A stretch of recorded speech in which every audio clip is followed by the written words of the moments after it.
Hello, everyone. We are going to Brazil. Who's here? Who has arrived here? There's Baguette, Sunny, PCU, Cat, Canara, Chaos, Bellhound. Hello. Alien, yes. I am here to take you to Brazil, whether you want or not. There is no escape.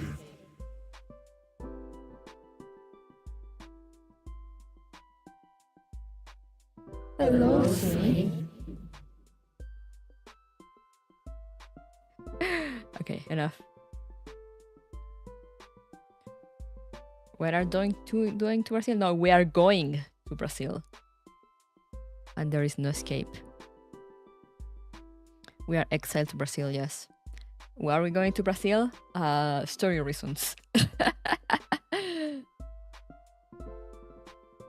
But yeah, how's everyone doing today? Sorry for the delay. I mean, for the long wait on the waiting room. I decided to make myself some tea. But I use this honey lemon ginger thing from Costco. So it's like a big jar, and it was not opening. I had to use the good old trick of put it under hot water for a minute or two before opening it. 10 inches of snow and more snow tomorrow, and I have half-hour drive to work. Yay! Yay! I don't know if we're getting more snow tomorrow. No, it snowed like yesterday and today.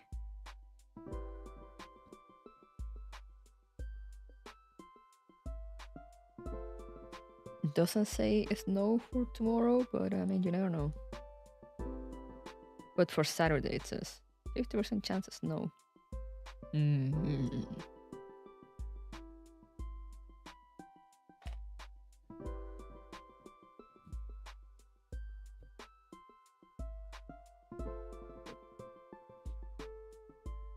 But yeah, I haven't assembled the new case yet, but I was looking at video guide today on how to do it. Because even though I usually don't like video guides for builds, for building stuff, sometimes it can be useful so you can actually see how people do it. and I hadn't realized that a thingy that the case has, it's so you connect like the GPU to a thingy on like the bottom of the case, and then that thing has a connector to the PCI port on the motherboard. So basically the GPU is like on the floor and it's not putting weight down on the motherboard. And I was like, damn, that's genius.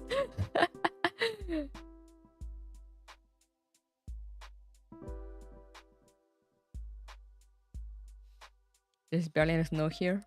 And I saw the sun earlier. Oh, it's sunny today sometimes here in winter. But usually if it's sunny, it's cold. It's like very cold.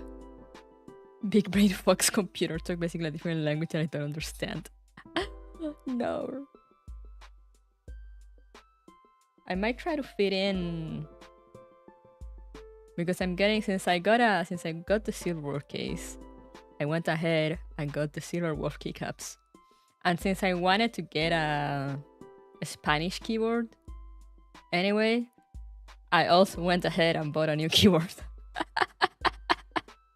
It's a smaller one. Since like I got the full keyboard, the one I have now, because I'm kind of used to full keyboards, and also because back then I didn't have the Stream Deck, so for expressions and everything I was using the keypad. But now I don't really use the keypad anymore, so I got a 75%, I think it is. It's like the small one, but it has all the F keys at the top. Because there's one that doesn't have the F keys. And I'm just like, no, I need the F keys.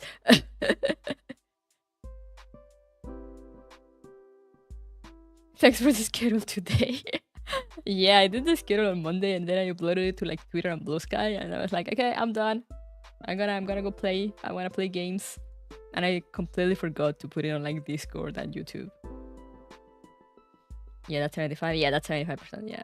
I have also had a little knob. I don't know why even I want a keyboard with a knob because I have the XLR thingy that controls it. I control the volume from here. It's basically a giant knob, and I control the volume from there. So I don't know what I will use the keyboard knob for, but it's gonna be there. It looks neat. I really like it.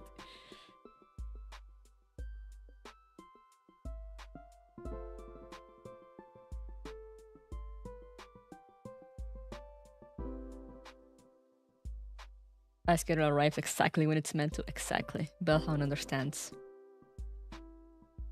But yeah, so today we are playing Reverse 1999. And tomorrow, as I said, on the post of the schedule, we're not gonna be doing Final Fantasy anymore. Because I was like, you know what? I am on the final quest.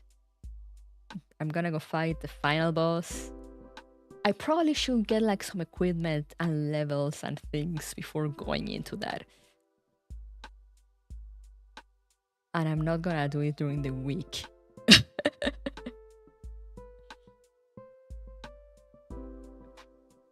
So I'm like, you know what? I'm gonna push the ending of Final Fantasy 16 like 1 or 2 weeks. So like give me like 1 or 2 weeks to grind. And then we'll finish Final Fantasy 16.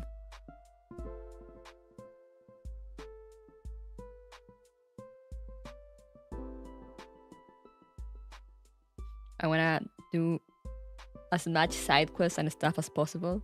I'm not gonna do everything, just like whatever I have time to do, because I also don't wanna be like, oh, I'm just gonna do everything first, guys, before we get back to it. Because I don't wanna leave like more than 2 weeks pass. You know, like 2 weeks is like a good spot I feel in that you still can sort of remember what was going on and what not. Like any more than that is just too much time. You just forget everything. So yeah, that's what I'm gonna do. I'm gonna do some grinding. And at first I didn't... When I was doing the schedule, I was like, oh yeah, I can do it, you know, during the week. But then I started like, I've been playing some... I started playing Nikki and Wuthering Waves. And whenever I start a new game, I always get in this like... how do you say it? I don't know, I get in this mood that I'm like, I only wanna play that game, you know, the new game, the game that I just started. So I've been playing that these days, and I'm like, I'm not gonna farm enough from here to Friday. I thought to myself yesterday while playing Nikki or something. No, I think I was just sitting to my PlayStation. I was like, I should farm Final Fantasy, but also want to play the other games. So I was like, you know what? We're just gonna push it back. This is my channel, my rules, and do whatever I want. So so yeah, we're pushing that back to give me enough time to get out of that new game mood and grind Final Fantasy. And then we go ready. Hey, Kenta, hello! Hello, hello! Also, I do have an issue. I mean, it's not much of an issue, but I'm just gonna mention it anyway because it's sort of funny. So basically, Reverse, you know, there's a new version released. So as every good gacha means, you need to update the game. You need to update the launcher and then update the game. And my sister was playing. So I was like, oh, you know, the game's updated. And I didn't bother opening it until like now when I was setting up a stream. And I open it and it's like, oh, you need to update the launcher. And I'm like, oh shit. So I'm like, okay, all right, maybe we can get that done during the first few minutes, whatever. During the yapping. And it's not updating. And I started wondering, I'm like, but how come my sister was playing it? And then I remember that my sister plays the Steam version now because she wants everyone to know that she plays reverse for hours on end. So she wants the hour count from Steam. So yeah, I might need to open the Steam version for the first time. I don't think there's a difference, but I'm just like, I might just still playing it from the launcher instead of from Steam. But the launcher is not cooperating. I do that too. I play on Steam to let people know I play the game. Everyone must know. What bloody Brazil we're going to get into? I don't know. We shall see. I just know there's an old guy, a Colombian girl, a succubus, and Bertin. I think that's it.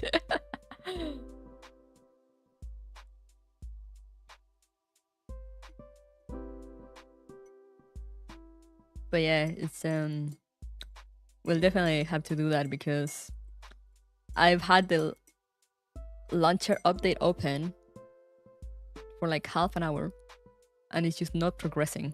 It's just stuck at 0%. I don't know what's wrong with it, but it refuses to download. We got a career looking gentleman. Oh yeah, I think my sister showed him to me also.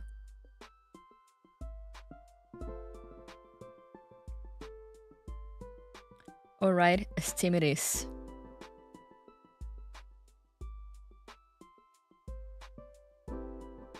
Let me see, how many hours does my sister have on reverse? 45 hours on record.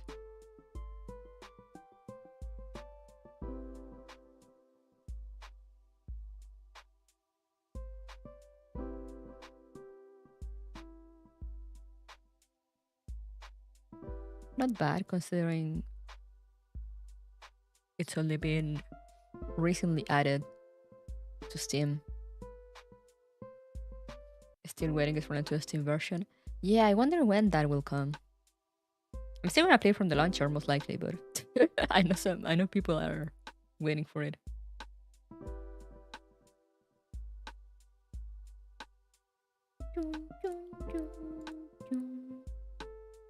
I should probably check if this is working. Oh yeah, it is. Nice. First quarter. Oh yeah, first quarter of 2025. Right, I forgot they said that. I can't believe they're now making like dev videos answering like questions. I'm like, damn. Like I was wondering if we were gonna get like something like the monthly Q&As that Kills Frontline 1 does, or if they were gonna be like, no, that's so much of a hassle, you know, because they don't do it for Neural Cloud, and lo and behold, they're making videos. They're making video updates, and I'm like, damn, is this gonna be a regular thing? Because damn.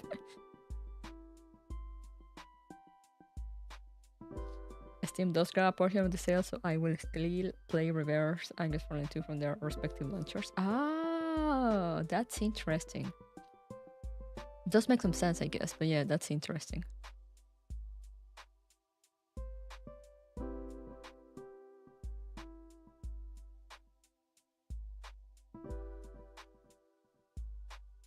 Android mobile. I mean, even Android and iOS, I'm pretty sure they still need to do something, pay or whatever, to be on the store.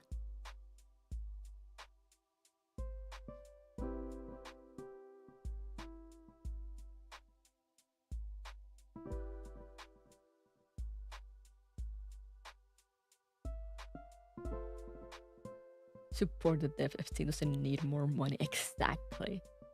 So I don't know, some people, for some people it's easier to play on Steam because they can buy stuff through Steam? Question mark.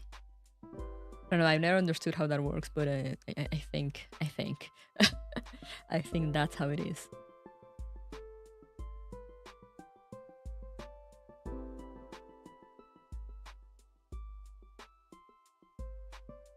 But yeah, I don't have that much yapping energy on weekdays, as you guys know. Sorry, I'm just checking. Let me see if I have any important emails. Why do I have so many emails? Why do I get so many emails? Because I am registered to like 3,000 websites. That's why. Okay, nothing important. Where shall we go to Brazil? Let me drink a bit of tea.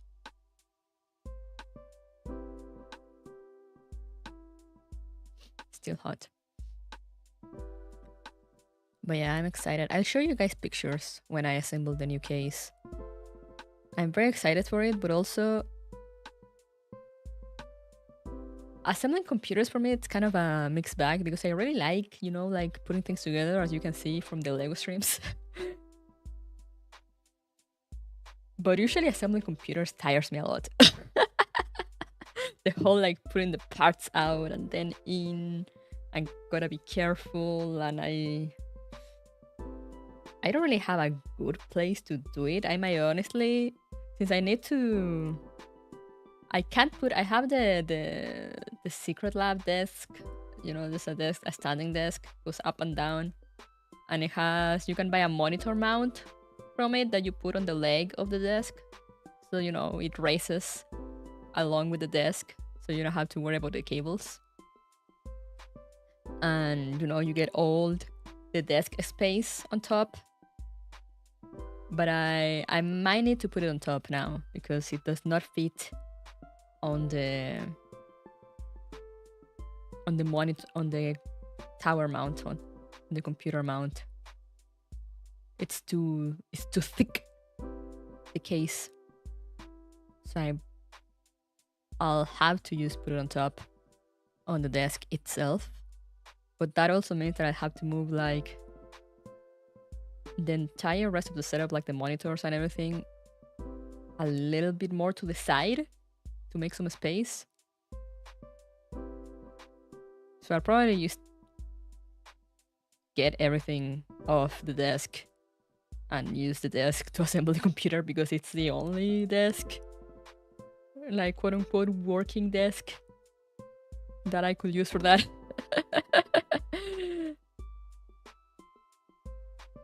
Alright, Kale, see you next time. Never enough room, real. I would have preferred not to have the computer on the desk itself because I like having all the desk space, but it is what it is. I still don't use like half of it, so it will have the case on now, and the case looks cool, so you know, it's not all bad.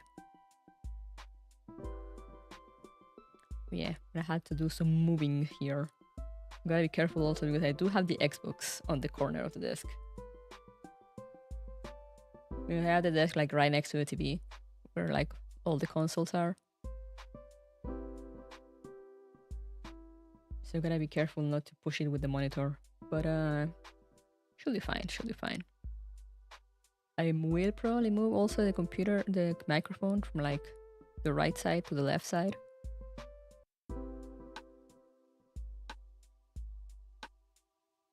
I kinda have it on the right side because here, usually when I'm playing, I'm looking in this direction so I speak directly into the microphone, which is also why you don't see my mouth moving. But you know, it is what it is. I have one of those microphones that you kind of need to speak directly into it.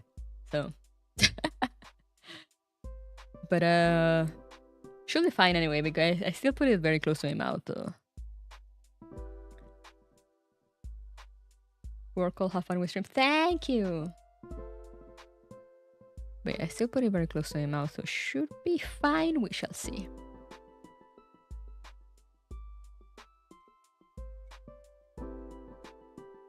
Hello, Kirito.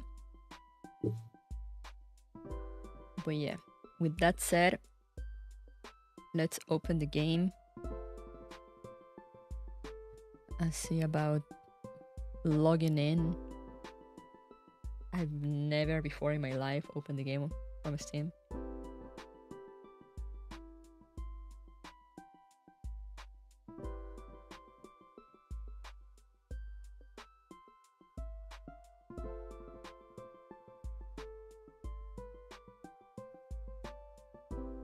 Why is it not opening? Do I need to grab it myself? I was opening for my sister. I was opening it from my sister's library. No, shut up. Play now. Oh yeah. I cannot open it from my sister's library.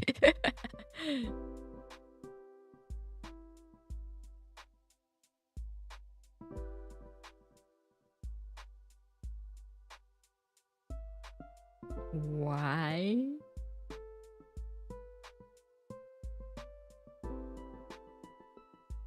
Why did it log me in right away? I've never opened the Steam version.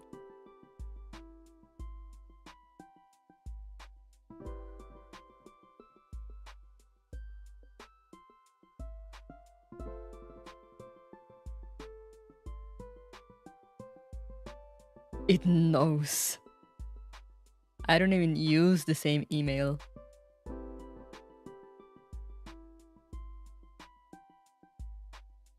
On a Steam that I use for reverse. So I genuinely have no idea how it did that.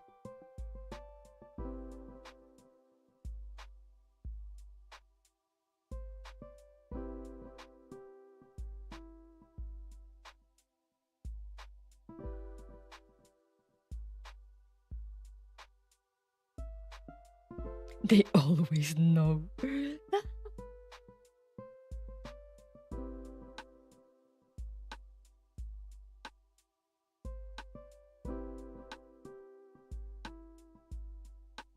But anyways, let me see if it actually logs me in without issue, and we'll do the jump.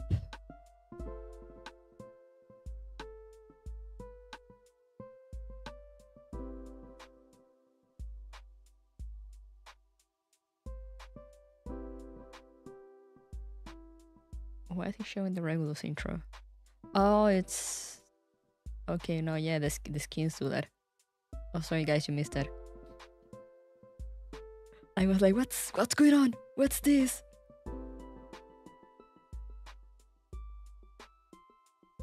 Yo, thank you, Baguette, for all the codes.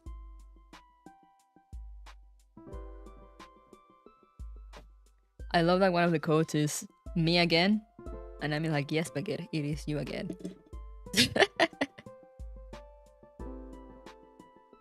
Let me input those in.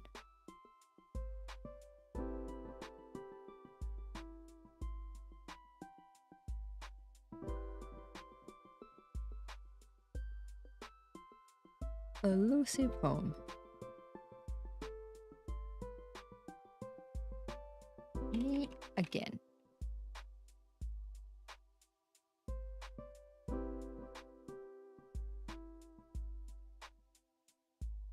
Sao Paulo.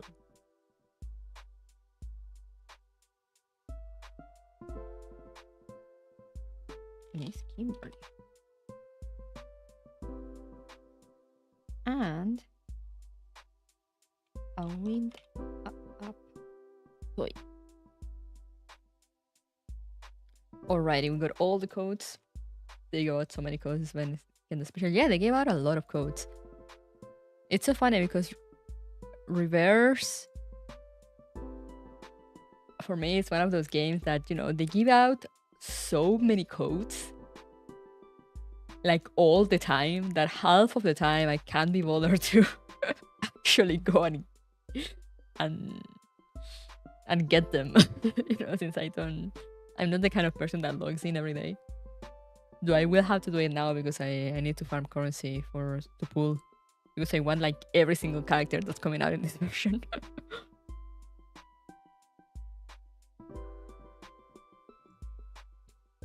But yeah, usually I don't really log in every day, which I should start doing to save. But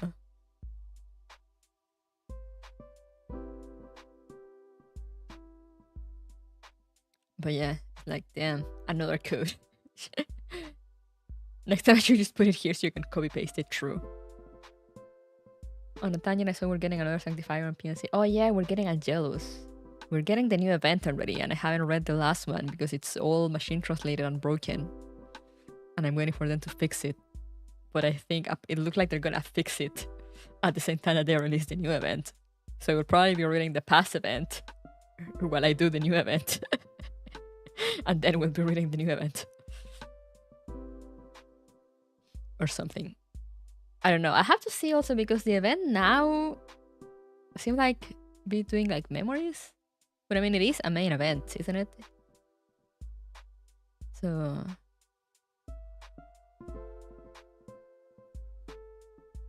it should have important story lore drops at some point. So yeah, we'll probably have to read it.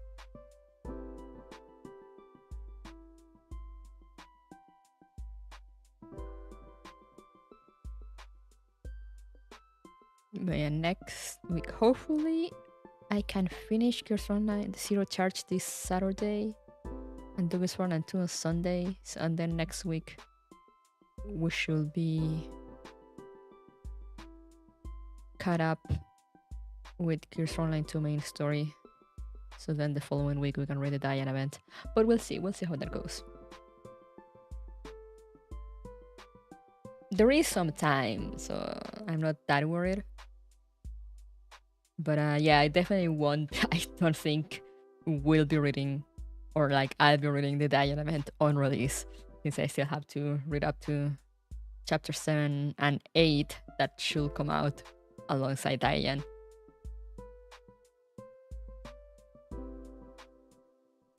To tell you the truth, I stopped reading it and just unlock all the scenes. Oh yeah, that's what I'm doing right now with the Network event. Because I mean, they said they were gonna fix the translation before putting it in like permanent mode, but I'm not entirely sure that it means, you know, when they put it like playable kind of thing, or if they mean on the archive. So I'm just like unlocking all the scenes for now, so I can have them all archived for when they fix it, and then we can read it. Then we can read a proper localization instead of whatever the fuck they did.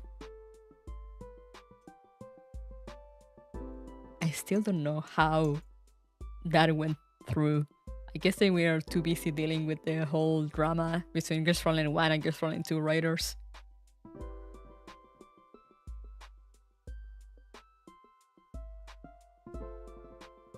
But anyway, enough Mika drama. We are on reverse now. Different Chinese devs. So yeah, let's go game screen.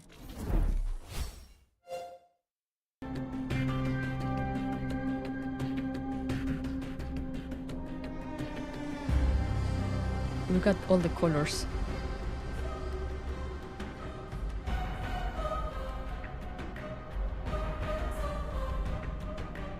I love the empty at first, but yeah, it's like when you start, you know, it's like it's funny, and like if you read it with context, like you can probably make sense of it. But still, it's like, man, it's such a letdown because it's not like a few things, you know. Once you realize it's like the whole thing, and that they didn't even check it, it's like, damn, they already pasted this on Google Translate and and call it a day.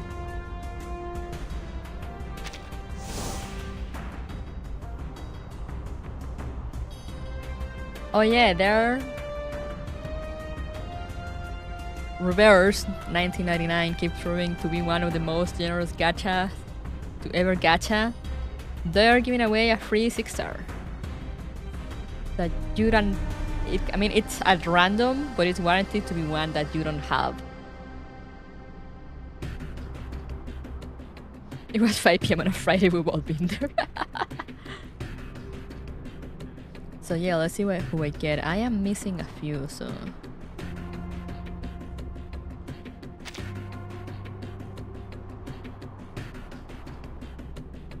Yeah, I am missing a few from the standard banner, so...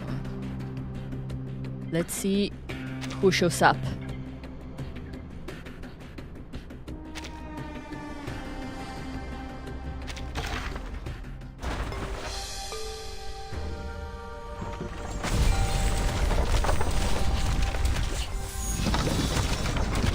Who's this?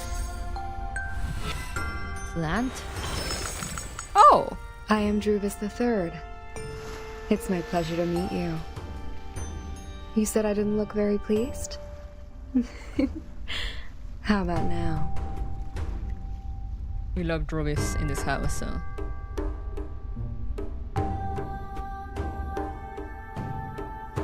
I consider myself content.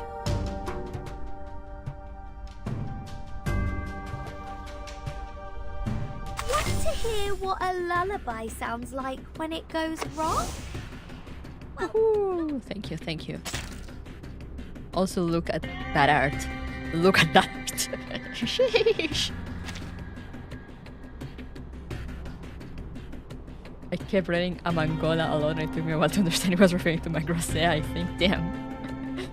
Mangola. I love when the new girl, I forgot her name. I saw one of the lines that she's like, "Oh, I am an old man." I get it, Bark, because tree. Going to look wardrobe books. Oh yeah, right. They're giving away one of the past battle pass skins for free. On top of the current battle pass.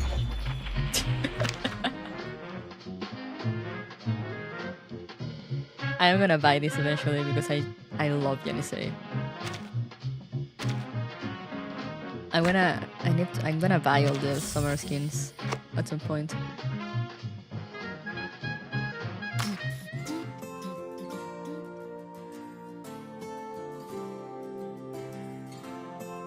Oh yeah, and a free 5-star also. Is there anyone I don't have? Oh no, I have. Oh no, wait, no, I don't have. I want desert flannel.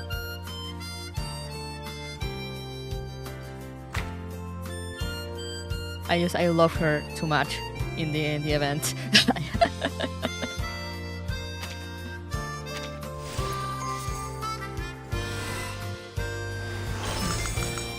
Paychecks assured, pets allowed, full board, safety insurance. And even regular travel. The career benefits you provide are much better than what the Plus offers.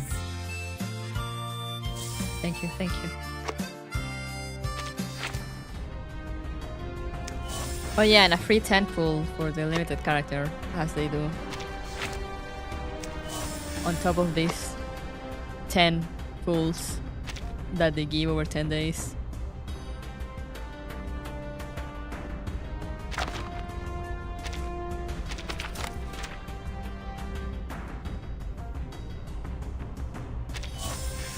Woohoo!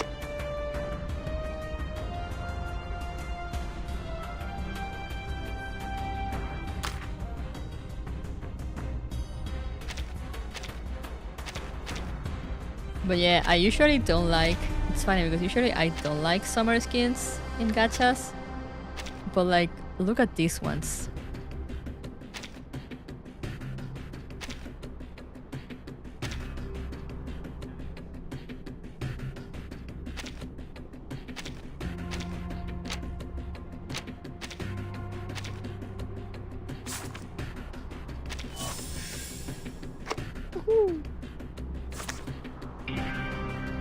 Oh, the 47 skin at the shop. I love that nerd. I'm probably gonna buy it. I don't even have 37, but like, you know, you never know. Anyone wants to play and get me this?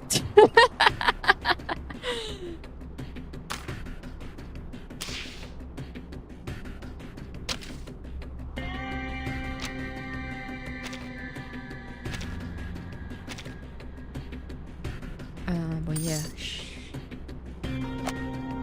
Look at the garments. Oh yeah, and this one has like entire animation.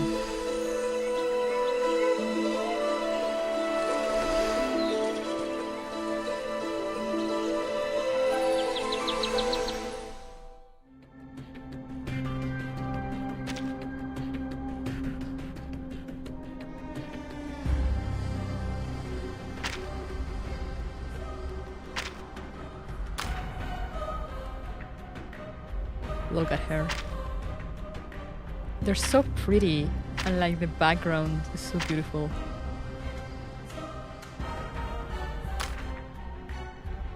And baby Marcus.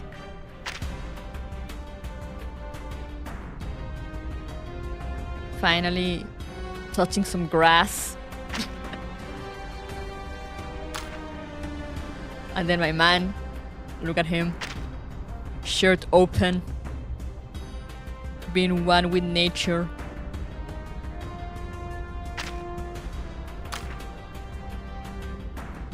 Oh, this is from the previous event.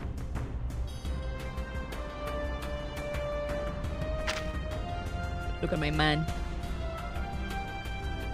He's so beautiful. That's water, actually. I mean, yeah, but...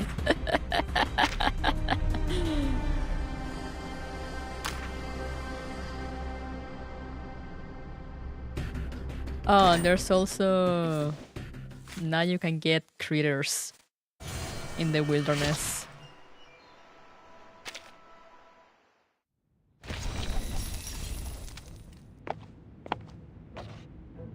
Accompanied by the faint glow of an arcane skill, an ambitious guest has come to visit the world inside the suitcase.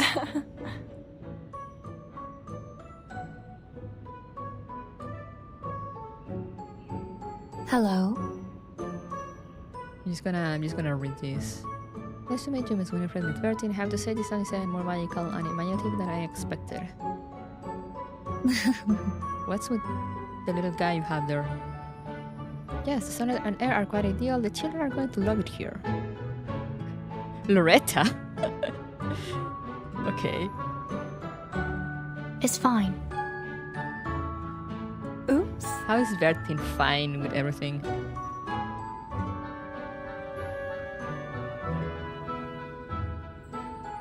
Arnold, Heather, Pamela. Fewer and green 70 pounds was in from outside the hall. Oh, it's Sotheby! Hello.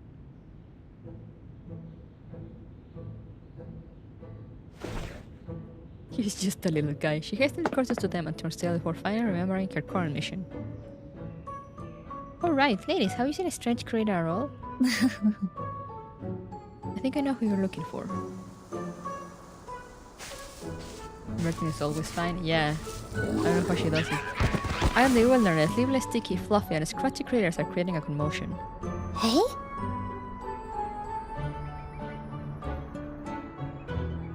Damn it! There she is. This wasn't in the job description. This is why I said we should be promoting electronic pets. There's a fine of props of the shrubs and saplings that have been knocked down by the critters. Ugh.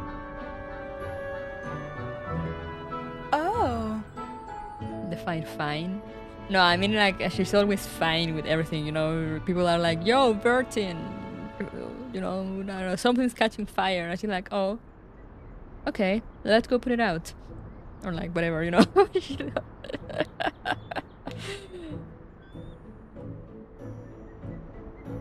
Like I recently played the Halloween event.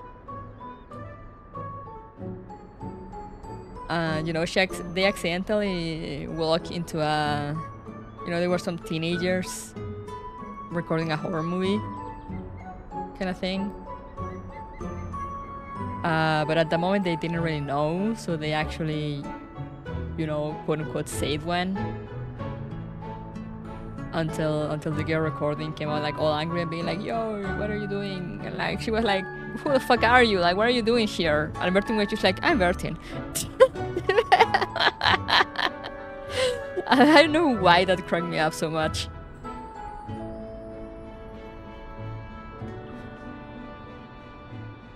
Bertin is just so numb to stuff. He's like, damn, that's crazy. So anyway, yeah. She's that meme of like, what the hell, sure. Use the embodiment. The Green Lake event, yeah. It was very good, it was great.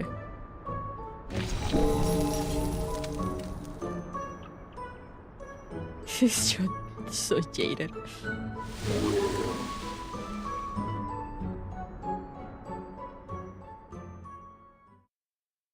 I should not have opened the wilderness. I didn't expect this to come with that whole ass cutscene. I'm the one who should apologize, Miss Bertin. I should have noticed the children's abnormalities sooner. But in my defense, this isn't an entirely bad thing. At least there's a business opportunity to be found here. Business opportunity? How do you intend to handle these little troublemakers? I'm not sure yet. I think I'll have to apply for some resettlement funds from the Foundation first. No need to go through all that trouble, dear. They aren't hopeless destroyers, they just need some proper guidance. I can influence their behavior patterns with my arcane skill and boost their reproduction methods too. Guidance. Exactly, we can teach them to channel their pent-up energy into work, engaging in production or cultivating sections of the wilderness.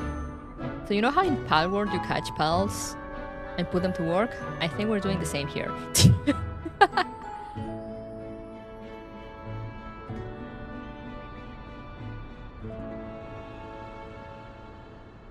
For every tutorial except there's a cutscene? Damn. See, this is my first gift to you. I'm wishing a beneficial solution, Miss Bertin. Let's move somewhere quieter to discuss the details.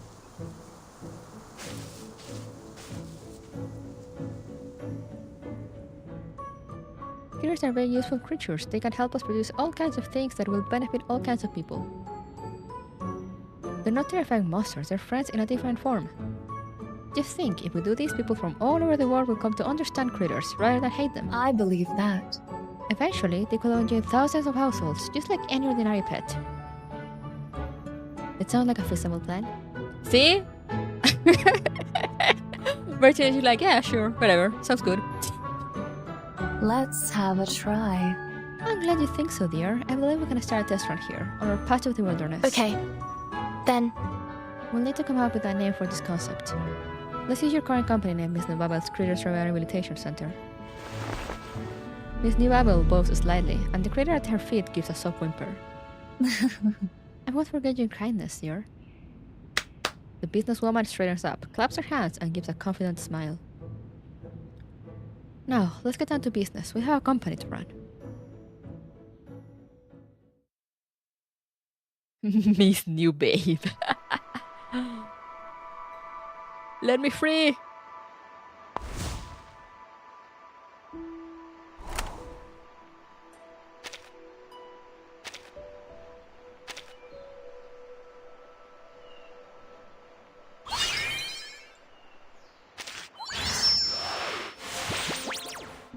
Look at the little guy.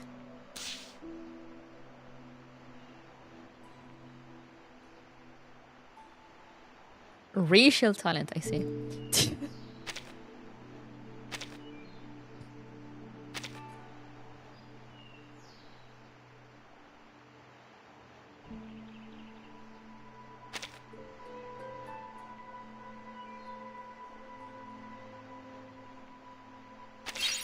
Alright, thank you.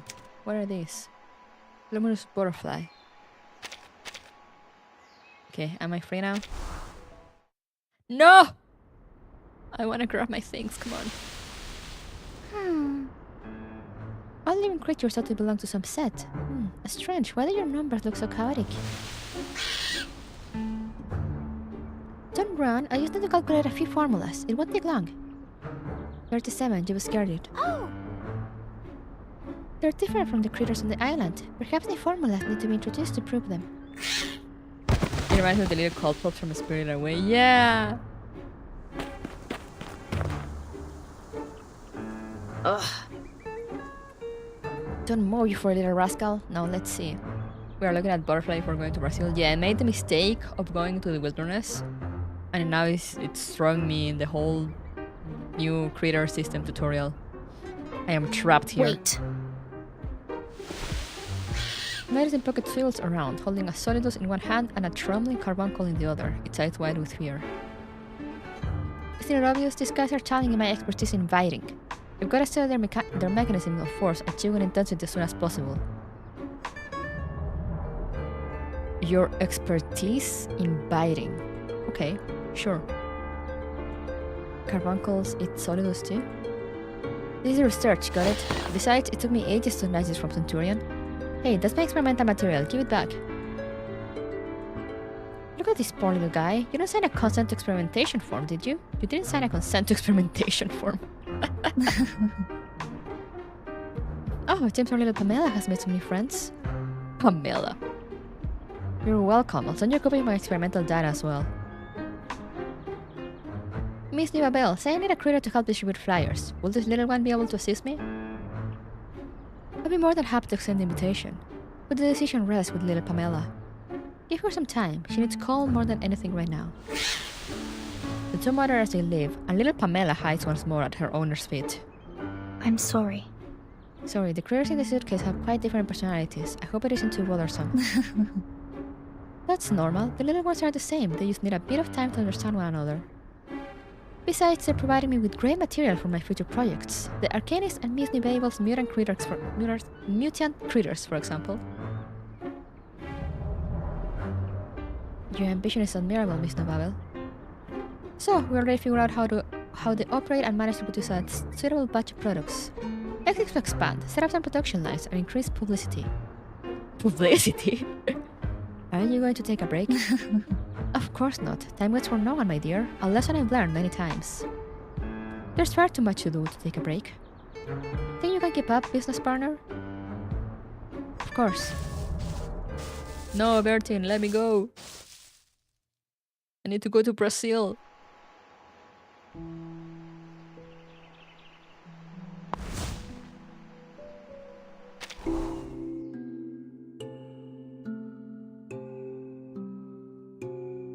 Oh.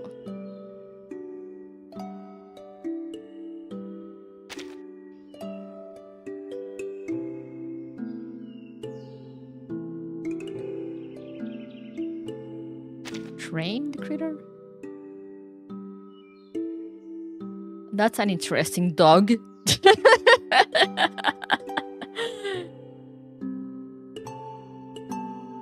Don't go to Brazil, create a critter farm instead.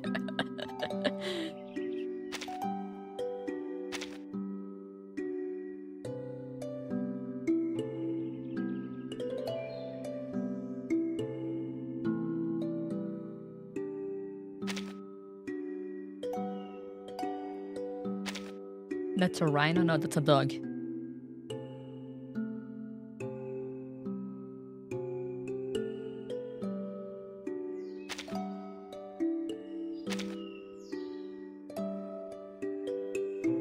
Companionship and education are necessary processes in the guidance of critter growth. Oh. Why does it act the floor?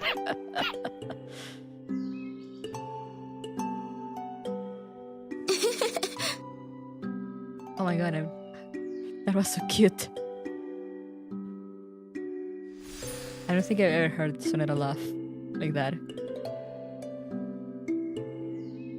The critter has received sufficient training. Alright.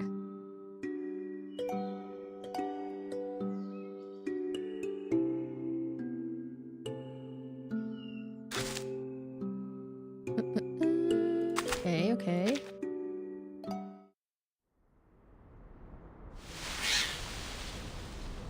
Ugh. You ate my glove? How about some reagent? Damn it, where did all these critters come from? I am summoning them. Calm down, medicine pocket. You've been here for a while now. Shouldn't you be used to the chaos around here? Oh, sorry, I forgot that it's usually you causing the chaos around Laplace. Nice. Nice. You're gonna tear this place apart, gnawing away at the door panels, crunching up the asphalt and cement, setting the lawn on fire. I'm excited. Wait, what? I'm glad to see you're so lively. But, my dear children, don't forget your proper social etiquette, alright? Your arcane skill shines again, and the creature's enthusiasm temporarily subsides. They seem to be quickly adapting to life in the wilderness, but have you considered the other issues that may arise, Miss Newbabel? Territorial disputes, resource competition, settlement forming, then of course the irrepressible instinct to breed. I fully understand your concern, Mr. X. In fact, I've been thinking a lot about these issues. The lady sighs and shakes her head helplessly. What I mean to say is I can help you. That is, if you're willing to provide me with some energetic volunteers for my new invention. What exactly do you plan to do? It's simple. We need a cranking gumball machine. Turn the crank and you'll get critter candies with various unique flavors. The candy will attract different kinds of critters, and more importantly, the critters will eat the candy rather than chew on the lawn. Rest assured, these candies won't harm the critters. In fact, they'll provide them with richer nutrition.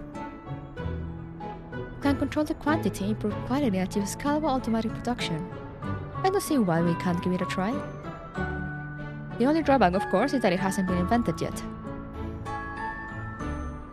Mutual assistance, my friend.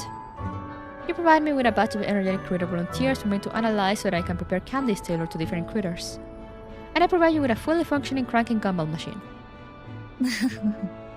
Didn't expect you to have such a profound understanding of critters.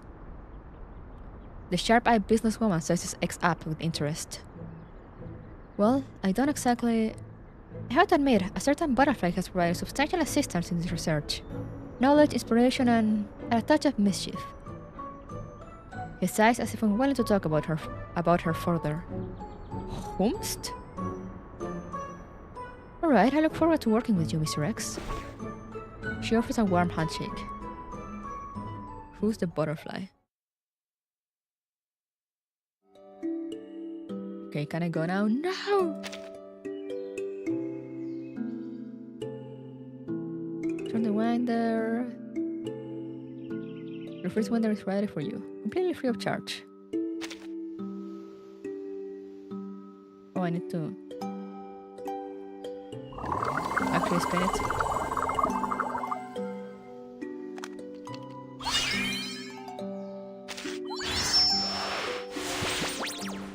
Look at that little fish. If you're not satisfied, you can use the latest teleport technology to reset all remaining combat phases back to their undrawn state for free. Okay. Can I go now? No! A steady quarter. Order numbers are as expected. Income stable. No real surprises. The Creator Rehabilitation Center has safely completed its first quarter. That proves that the business has a solid foundation. Now we need innovation to really grow revenue. He's got little guy energy on account of him being a little guy. True. Miss Newbabel, your office printer went thud this morning and printed out 3 orders. Is it time for another meeting? Everyone gathered together with no refreshments, no balls or balloons, just piles and piles of paper? Good memory. Today is the day for a quarterly review, and while there won't be a ball, we have prepared plenty of refreshments. I'm looking forward to it, Miss Newbabel. Of course, as soon as we finish the meeting, we can spend the rest of the time enjoying our tea. She gently pats Sotheby on the head before handing her the documents. Huh? Is this a plan? Wow, this is quite a lot of papers. Poor Sotheby, being forced to work. The Creator Rehabilitation Center's quarterly meeting is held as scheduled. Everyone gathers to hear the results of the first quarter, with the speaker outlining its direction in simple strokes. Based on the first quarter's revenue performance, I've devised a business plan to usher in a new era for the company. But for now, rather than explaining the specifics, I'd like to talk about something more heartfelt. About the Creator Rehabilitation Center. Just then, a commotion interrupts the meeting. A carbuncle, a cultivated and well-trained employee, pokes its head in from the entrance. It hops in place twice, feeling apologetic for its abruptness. This is a signal, a sign that something big is about to happen. What happened? What's that in the critter's mouth? Oh my, that's a very long order slip indeed.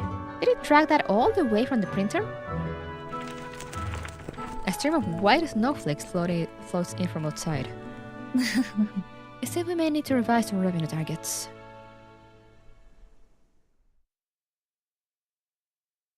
Let me go!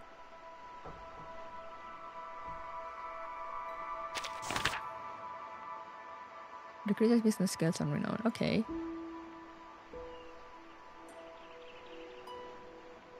Okay.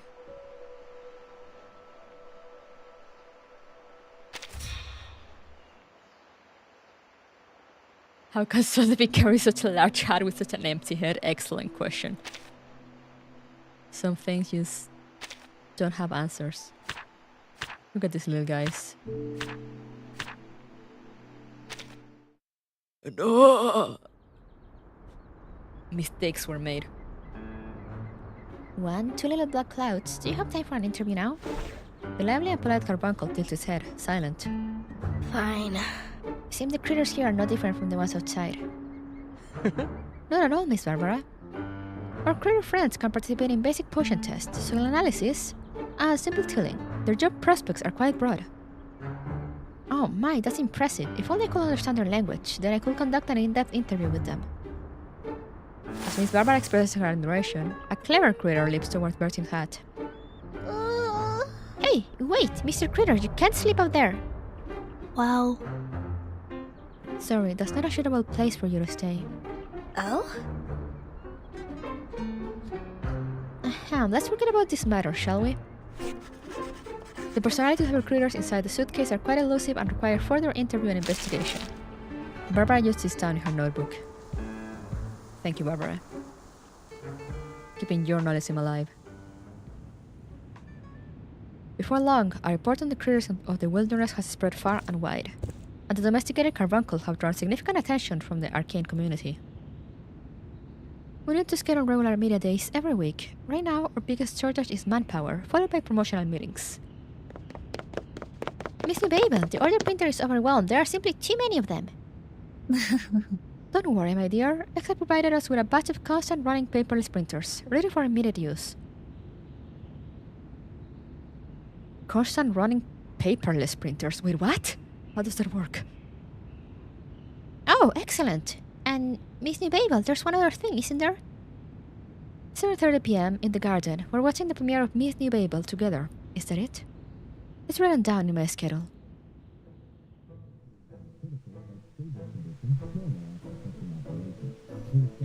Music echoes through the garden. Tonight's show holds a special significance, although the critters still don't understand why they can see themselves projected on that big white sheet. Thank you all. The critters have emerged from the wilderness and are really making a difference to the world. I think we should add more hotline numbers. We're gonna sell critters to everyone. I'm gonna get rich.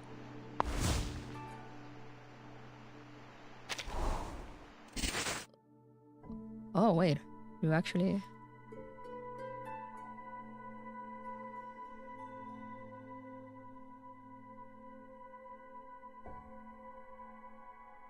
Okay. Limit on the number of purchasers that can be completed. Okay. The wholesale panel.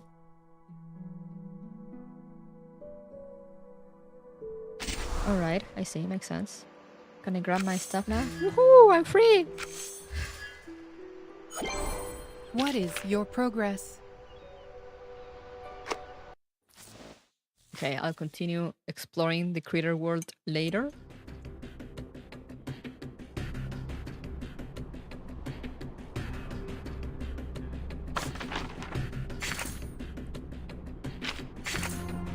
For now, let's grab whatever new thing is I got.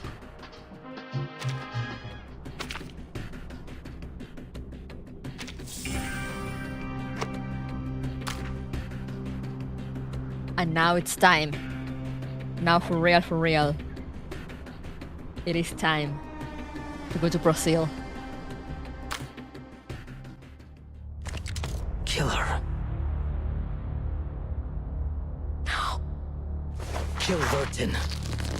No, I won't. Obey your master. Kill her. Follow your instincts. Follow my orders. Obey. Kill her now. Hey. I said no. What?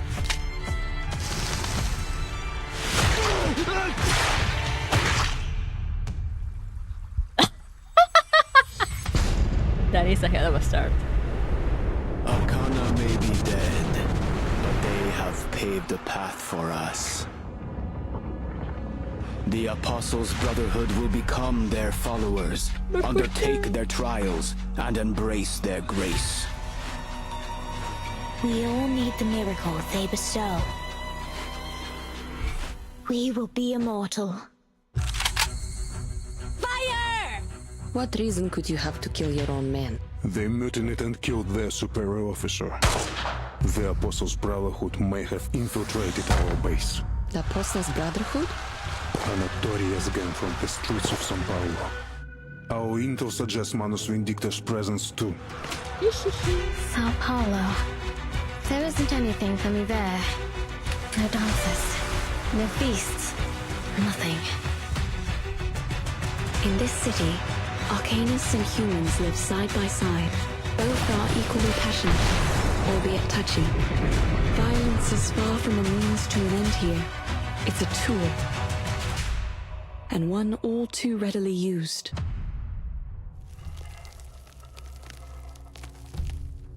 Look at that.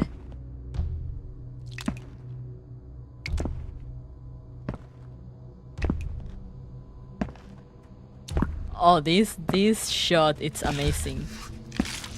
Damn! Wait!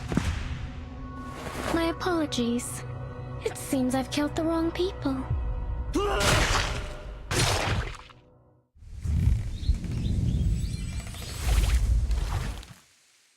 It's Vesmert. Yeah, I'm sure it's Vesmert.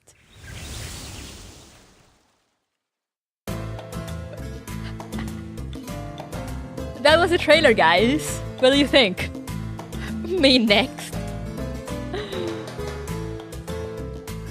Remember that lady trying to kill Martin at the start? She showed up in the last event.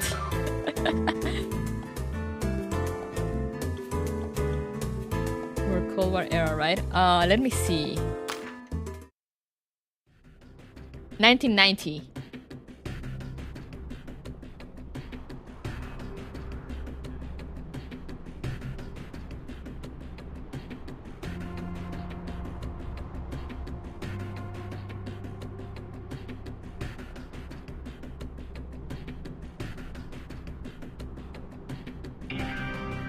Pretty sure, yeah. But first I forgot that I wanted to pull first, so we're gonna try our best. We're gonna pray.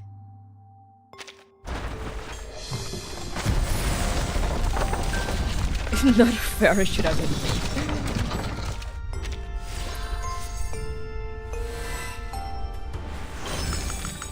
Let's go! It's me, Duncan, your old friend. It's my man, Duncan. Okay, we are starting with a win.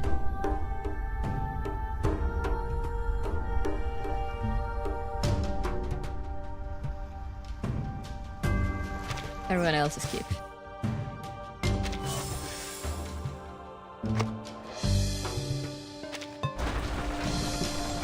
I should have some pity because I rolled for Argus and I didn't get her.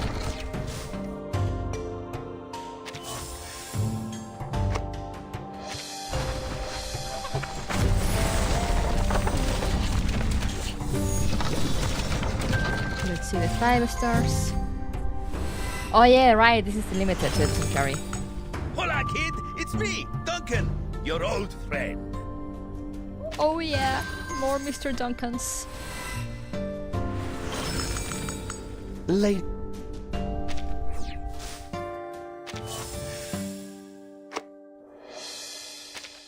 I should have enough for another 10 pull.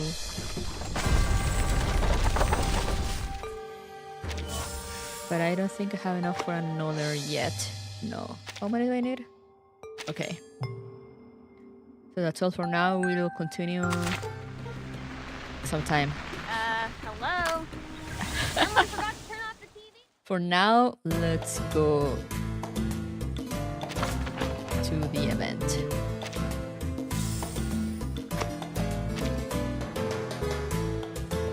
It's called what? Diggers, I think? It is time.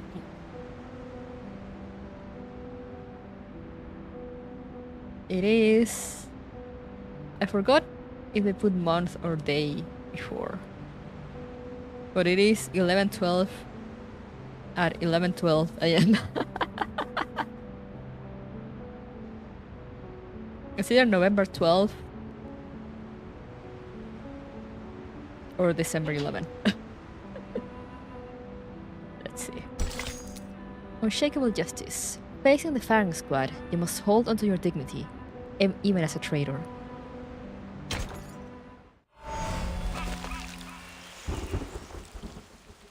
Chapter 8.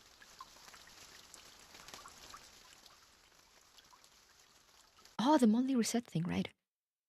Cowards! Mutineers! Traitors! I might have bought those already. You've made your choices. Now you'll learn the consequences. Zeno never forgives. Attention! Ready! Aim!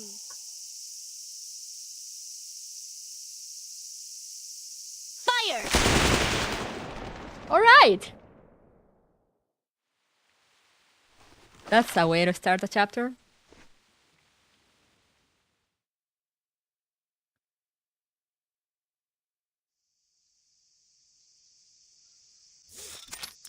Sano base. A shame you had to see all that. A firing squad job, this is Latam. Welcome to Brazil! Just another day in Brazil. Our second Lieutenant Lopera is a crackshot. I trained her to be nothing less.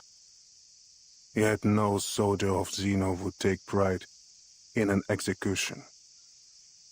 The burden falls on me. This was my fault. My negligence.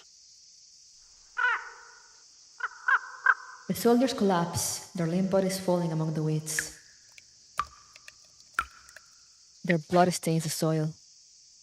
She hunted down these traitors herself. Emmy, check the bodies. The rest of you, form up. The soldiers leave in formation amid the clearing of smoke as the medics arrive to examine the deceased one by one. Lopera hands the rifle to the attendant, removes her gloves, and turns to face Admiral Igor. He stands in the shaded colonnade, away from the blazing sun of Sao Paulo. Orders completed, Admiral. A rare smile flashes across the Admiral's face. He nods, a glimmer of approval for his adopted daughter in his eyes. Well done. Dismissed. Lopera salutes before following the soldiers away from the execution grounds. There have been too many accidents, an unacceptable rate. The Admiral's face shows discomfort. The recent soldier desertions, like the leaked footage, have exposed the embarrassing state of the Zeno army. What reason could you have to kill your own men? Not our men. Not any longer. They mutinied and killed their superior officer. So they got what they deserved then. Damn, okay, Lilia. Lieutenant Muldir is investigating still. We will find out who else was involved. The Apostles' Brotherhood is back. We suspect they may have even infiltrated our base.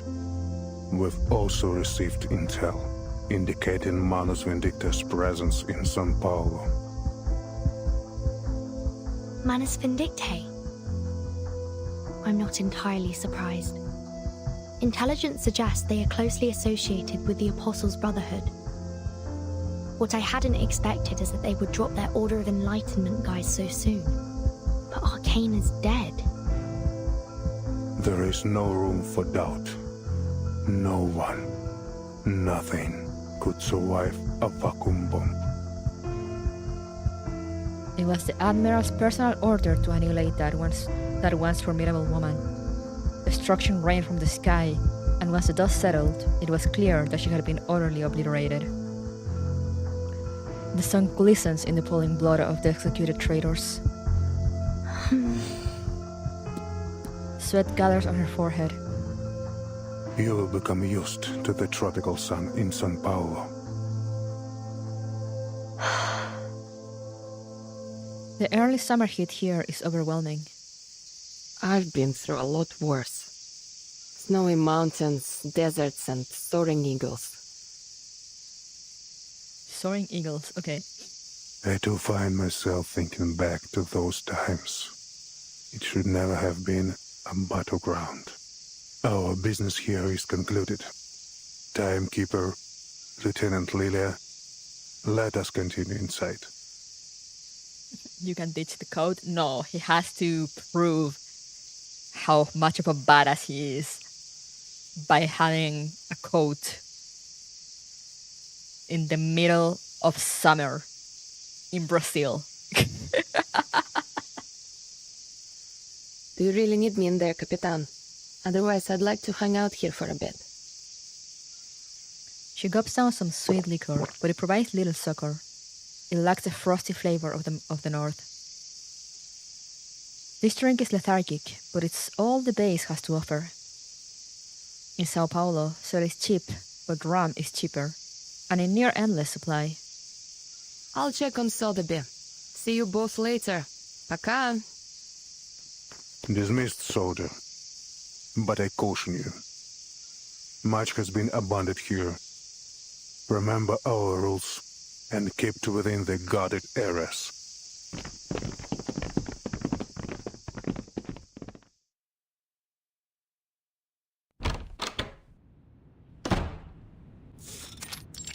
Igor's office. A simple office. Military papers litter the walls and shelves, and a phone sits on the side table. A few dice are scattered casually on the desk. There may be a person of interest to us nearby. A writer for the Two magazine, said to be a blind woman named Irt. Her works seem to be published after every era the storm has affected. Huh.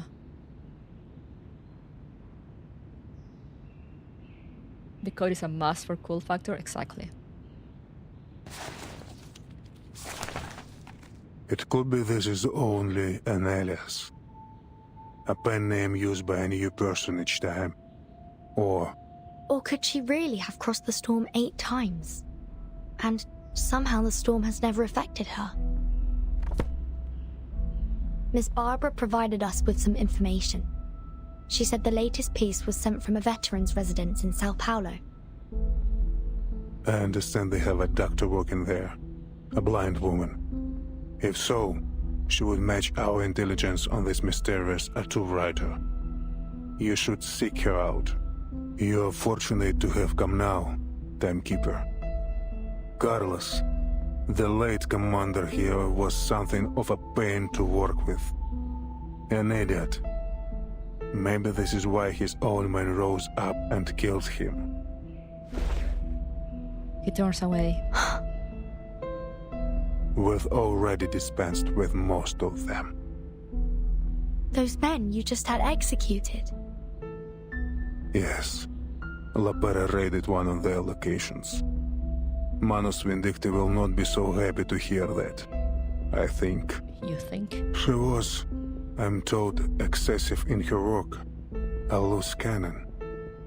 But I'm pleased with her results. He seems to hold Lapera in high regard. Cold, ruthless, decisive, qualities that don't quite match her sweet face and fiery orange hair. Admiral, with you in charge here now, I thought I might ask a favor. She needs to familiarize herself with the local area, transportation, and intelligence. Things may become quite complicated during our visit to Sao Paulo. I wonder if I might request Zeno spare some manpower to assist us. Our situation is more dire than expected. I will see what can be done, Timekeeper, but no promises. The 17 towers and 22 courtyards of the base were once all fully patrolled, but now most of them are abandoned. Lieutenant Muldir will provision you with everything you need. And Lopera, she knows San Paulo well. You may take her with you as a guide. The Admiral has offered all the assistance he can spare. He sighs at the state of the base. Now, Timekeeper, there is also something you might do for me. He seems resigned. China is just like this dilapidated base, a weakened shadow of its former self. As long as it's within my power, Admiral. I see that you have one of ours with you, Lieutenant Lilia. I ask that she serve us for the duration of your mission here. She's a fine instructor, and Xena is in need of help training our latest recruits. I'll speak with her and see what she thinks. Thank you. I should return to my work. Your comrades should be waiting for you in the meeting room with Lieutenant Muldir. Man has a voice like the streets of a favela, poor Gravel. So real, so true.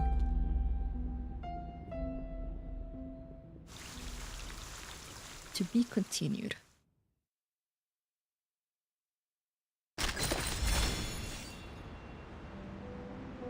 Oh. Interesting. Nuclear and Lopera's fragment. Go see in Path of the Past. Okay, but first... Hey, you're really gonna spend a nice evening on those... Let me see if I have the monthly thing, but I might have already got it. Yeah. Oh well, it is what it is.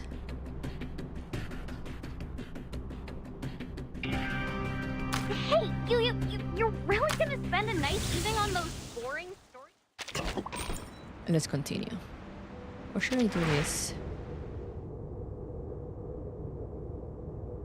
What are these? Drive the fragment to the top of the panel to connect them and gain access to monologues. Once you've connected all the fragments, more stories will be unlocked.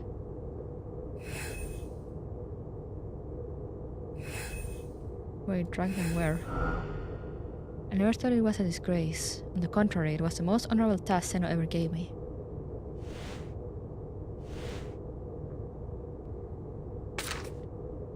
Every fallen bullet casing symbolizes a soldier's permanent rejection of their duty, honor, and the loyalty they should have upheld.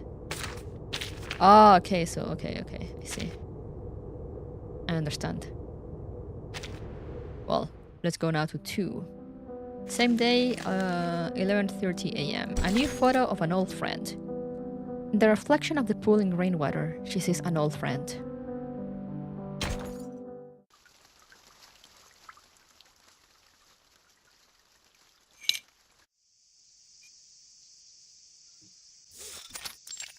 Xeno base. Under the shadow of the colonnade, the orange-headed girl absent-mindedly kicks at the ground, sipping a cold drink. She watches as a beetle scurries across the courtyard, disappearing into a patch of weeds. What are you doing out here alone? She dips into the shadow of the colonnade. The sun is streaming in behind her. The orange-headed girl raises her hand to block the glaring sunlight as she tries to make out the woman's face. Hmm? Molly! It's her sister, Mulder. They grew up together under the watchful eye of their adoptive father. She tosses her drink aside, her face lighting up like a puppy wagging its tail as she runs toward her sister.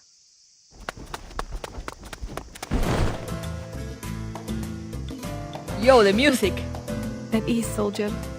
You've really been building some strength, haven't you? She pats her sister's head as she hugs her tightly. And you are sprouting up like a weed. And you? Looks like they've been feeding you well.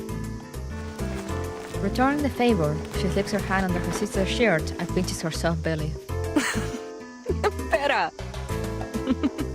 Stop it! Just a little prank. How long will you be staying this time? Not long. Father plans to leave soon.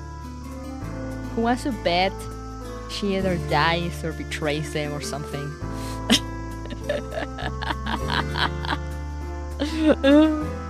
He was furious when he heard about the defections. He ordered that he be brought here immediately.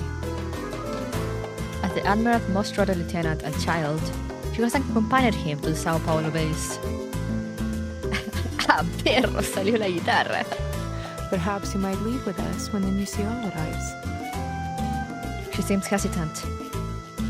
Only the Admiral decides who stays and who goes. Whether it be her, Lopera, or anyone else. Really? But I don't know. Things are going well for me here, Molly. I enjoy being near the veterans' residence. Then she dies. And I'm happy for you. The wisdom of elders is worth its weight in gold. Come on. You sound just like him. Speaking of him, didn't the old man come with you?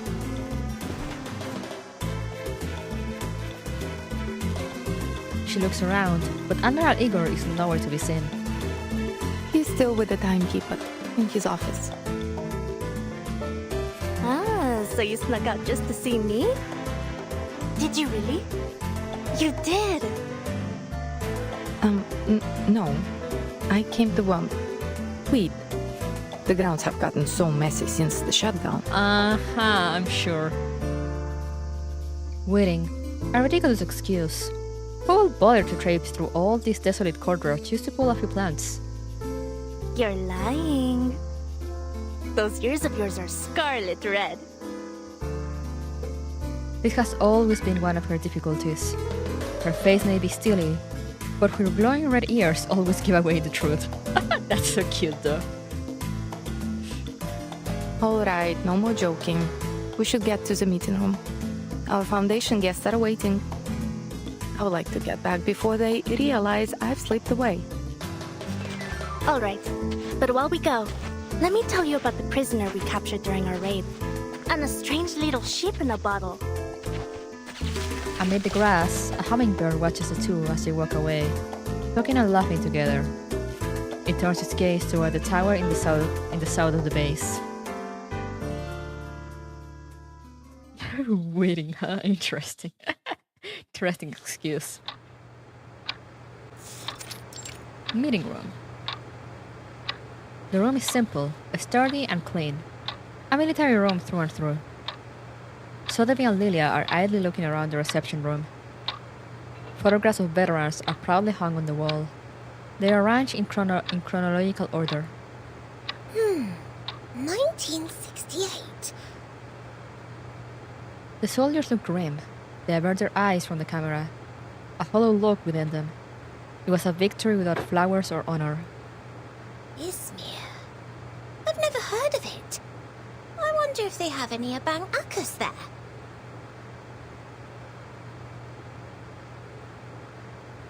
I assume that's Brazilian for safety, meaning getting high.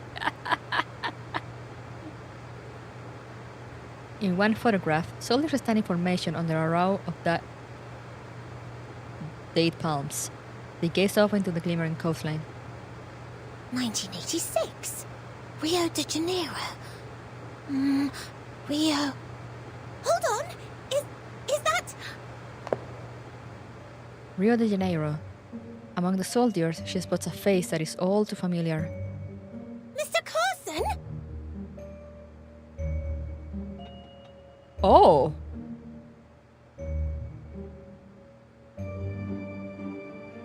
Oh. She jumps up, trying to get a hold of the wooden frame.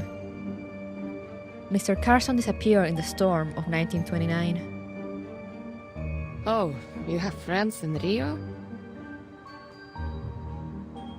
Lilia takes a photo of the wall. I can't believe it!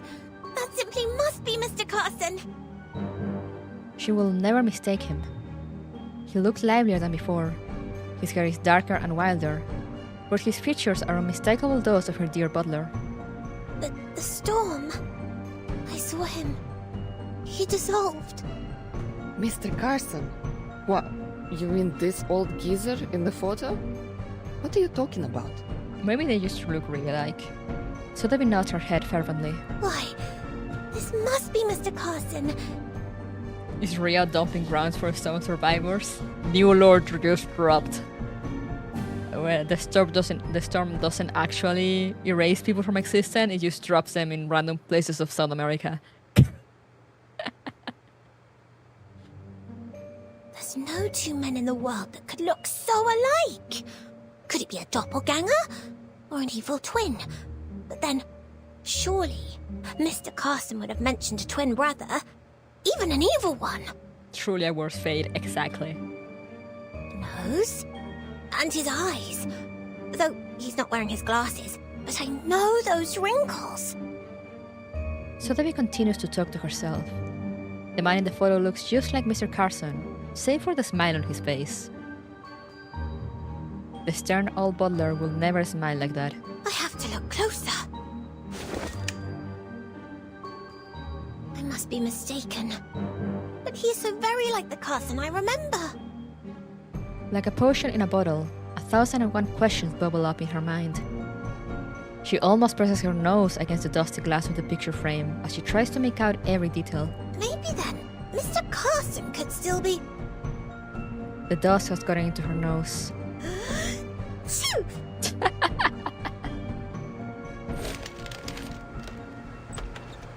Admiral Igor strides into the room. Where is Lieutenant Muldir? He looks around. Mulder was supposed to be welcoming their new guests. Sir, timekeeper. Lilia immediately straightens up, saluting the Admiral. Miss Barton, come and look. Sotheby waves at her, the photograph clutched in her hand. Mr. Carson could still be alive. Huh? Still alive? The Mr. Carson who vanished before their eyes in the storm of 1929? I guess Sotheby saw someone familiar in one of these veterans' photos. You know this Carson guy? Oh yeah, Lilia wasn't there. Look!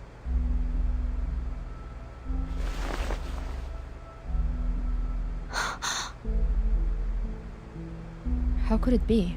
Mr. Carson was erased by the storm of 1929. He does bear a striking resemblance to Mr. Carson, if my memory serves me right. Yet here he is, in a photo dated 1986. The Admiral strides over and examines the photo. Oh, 86. We lost many good soldiers to the Amazon that year. But some battled through, survived. This man is one of the latter. You're saying that you've met this man before? He looks remarkably similar to a friend of ours who we lost in the storm in 1929. In fact, Admiral, they appear to be nearly identical. It's almost unthinkable. Interesting. I must say, Mr. Carson would never dress like that. But I'm certain this is him. Just looking at him brings back memories of her dear old butler. That is fascinating. Do you know if this man is still alive? I couldn't say. Doubtful he would be in our service anymore. But you may find him at the veterans' residence in São Paulo. Sao Paulo, the veterans' residence. Like items washed to the shore, secrets and answers gather there, waiting for the birds to carry them away. Oi, pessoal! Thank you for your patience. The two of them are met with a cold look from the Admiral. Oh no, they're late. Sir. How dare they be late? Shame on them.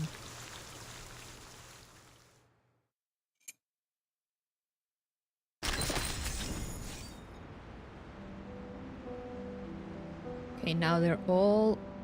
Oh, look who's up there looking. Is that who I think it is? We shall see. from butler to soldier in Brazil. That's one hell of a career change, yeah. Now is same day, 10 past noon.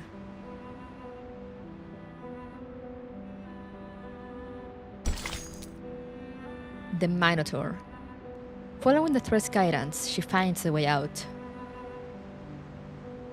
Le va a caer la chancla, sí. La chancla militar.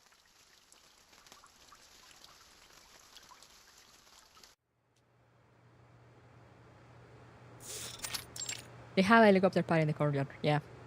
Lieutenant Mulder. About time. What was it? Did you stop for a picnic? A scalding comment. Mulder was supposed to be taking care of Miss Sotheby. It seems she has abandoned her duties. Admiral, Save your excuses. Yes, sir. It was my fault, Admiral. I ran into her on our way here. It's been a while since we last saw each other. As her father glares at her, she quickly realizes that her attempt to cover for her sister is only making things worse. Your performance on the training ground earlier was most impressive, Miss Lepera. She breaks the awkward silence. Allow me to introduce my team. This is Miss Sotheby. Sotheby smiles and curtsies. And this is Lieutenant Lilia. She gives a brief salute. How's it going? I was previously assigned to HQ. It seems your assignment here has done little for your discipline, Lopera. The Admiral stands with his hands behind his back. He examines his undisciplined daughter, a grim look on his face. You have new orders. I'm assigning you to accompany the Timekeeper and her team to Sao Paulo for the duration of their mission. Lopera nods, but Lilia still has questions. Me and Lepera? That's a whole lot of firepower. What are we expecting during this mission? Oh yeah, we hadn't had a chance to tell you you're staying here and training people. Oh, sorry, Lilia. I haven't had the chance to speak with you privately. The Admiral asked if you could stay on site to help with training their new recruits. What do you think? You can do as you wish. Training up some new blood, eh? Well, as long as you think you can handle things without me, I can stick around to lend a hand. It will be just like the good old days back at the academy. The good old days. She knows that this isn't a request, but an order. Thank you, Lieutenant. He nods and smiles in thanks. His smile fades as he turns to his youngest daughter. As for you, Lopera, please show our guests to their rooms. And try not to overexert yourself. Orders have been given to everyone present. Lieutenant Lilia, stay for a moment. Lieutenant Mulder will bring some documents shortly. They should prove useful for your assignment. Mulder, rarely out of the Admiral's sight, shrugs helplessly as her orders start to pile up. Lilia gives her a knowing smile. It's always like this. It's just part of the job. Now, I have other business to attend to. If you'll excuse me. Alright, bye. He turns and leaves, his imposing figure soon disappearing from sight. Lopera exhales a long breath, snaps her fingers, and smiles as she heads toward the door. She turns to her guests. Come on, let's go. I'll show you around. But stay close. This base can be a bit of a labyrinth. It's only missing a bloodthirsty minotaur lurking its halls. Well, I haven't seen him yet anyways. You mean those days in which they used riot gas on children?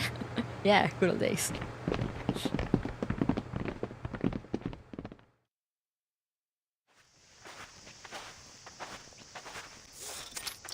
Xeno base. The base here has been understaffed for some time. Whole sections are deserted. It can be dangerous. We don't usually allow guests to move about freely. Well, who am I kidding? We don't have any guests in the first place. Who'd come here for a visit? scenic views of dead gardens and overgrown brush. In the spring, we have vine-tripping competitions. And in the summer, you can be part of our complimentary bug buffet. Oh yeah, there must be so many bugs. Even the farmers back home had it better than these. She leads the way, chewing on a piece of wolf-seal grass. Before Zeno moved in, this was the fort of some Lisbon aristocrat. The shadows of the old continent are everywhere here. The ghosts of the 18th century still clinging to every mark on the marble columns. There's only one place fully off limits here. That tower. She points to a tower in the distance. This one, maybe?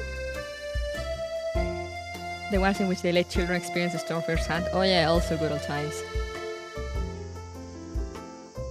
I still can't remove the fear scene where she executed a couple of guys. Now she's in front of us smiling. Yep. Welcome to Brazil. Styled after Andalusian architecture, it stands ominously under the scorching sun, looming over the base with an eerie intensity. What's in there? It must be the Minotaur's lair! Or a secret lab for super soldiers! Hello, Jace. Sotheby's imagination is running wild again. Imbued with the strength of an ox, the wits of a man, and the wings and fiery breath of a dragon! I don't think that's a Minotaur. Senora, this is a Xeno base, not some chimera's nest. Senora. Besides, if there were any monsters in there, I would have heard them by now. Were those the Admiral's exact words? That nobody is allowed inside the tower? Yeah, that was what he said. Under no circumstances is anyone to be allowed inside. Bertin, why was that inside in quotation marks? What are you thinking? What are you planning? I have a game request if that's okay. No, that is actually not okay because it's the first time I see you, so it is kind of rude to drop into random streamer's chat and be like, hey, will you play this? Especially if I'm playing something else at the moment. If I were chatting still, maybe. If Chimera actually appears and blocking my mind, that will be crazy. I have been here before. Not often enough.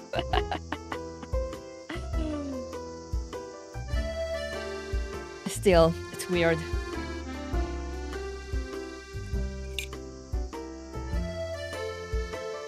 I have a channel for game suggestions in my Discord.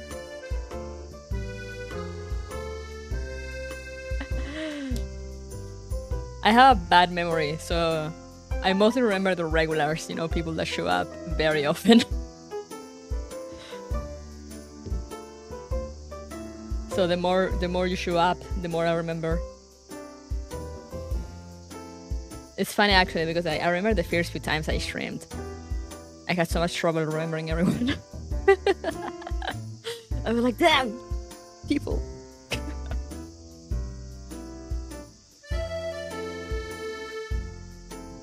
Then a quick peek around wouldn't exactly violate the letter of that order.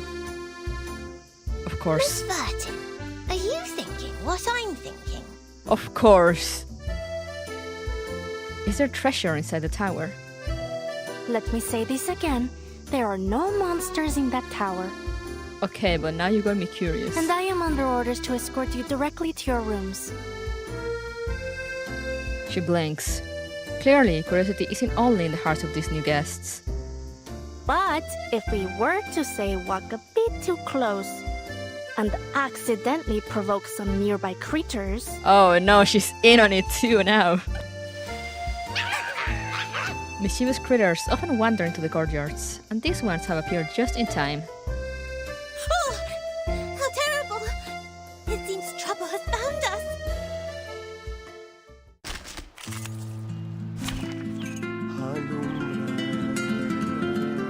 Wait, the music?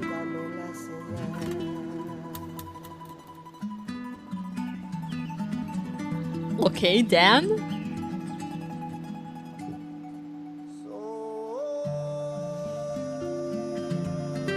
They're gonna break in, right? They're still gonna break in.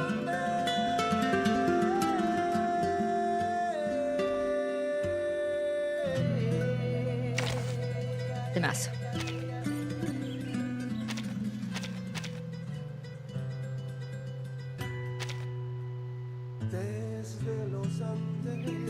Desde los Andes.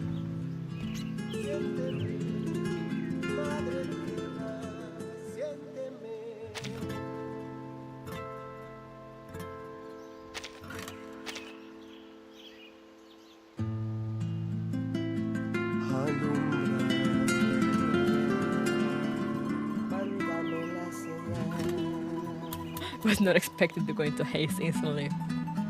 No, I mean, they're not gonna go inside, you know, so they're not breaking any rules, technically. They're just gonna get very, very close.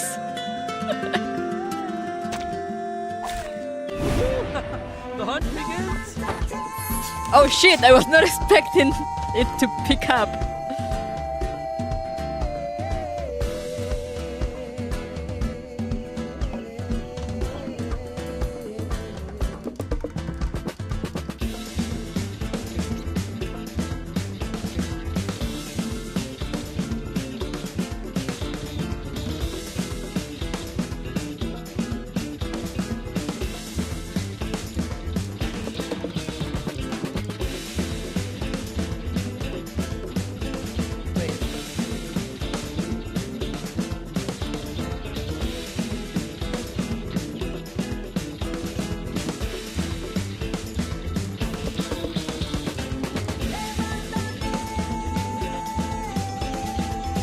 Sorry, I have a friend that already finished the chapter, so I was asking her how long it is, so I can have an idea.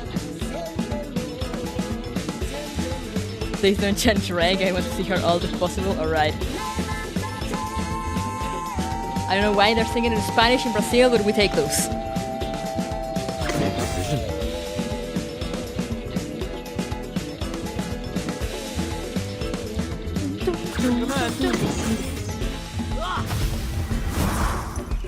I really love reverse music. It's so good.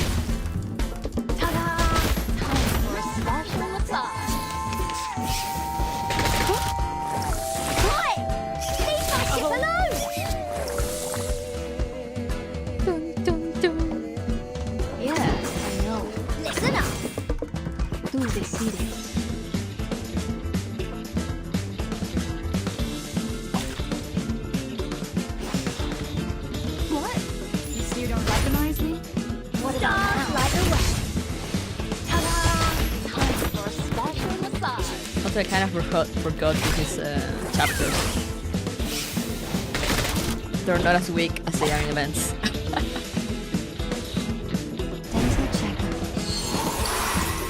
But it's fine.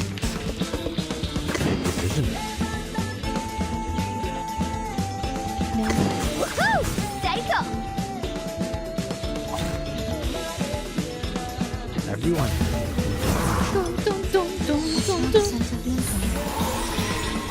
Unbreakable! These critters don't joke around, yeah.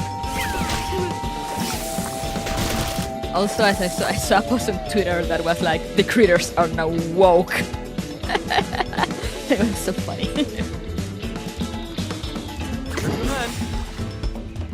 Dum, dum, dum. Great precision.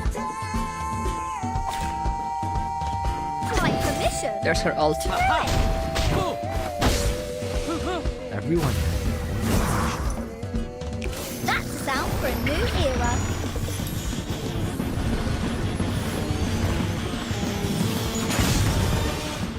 It's so good.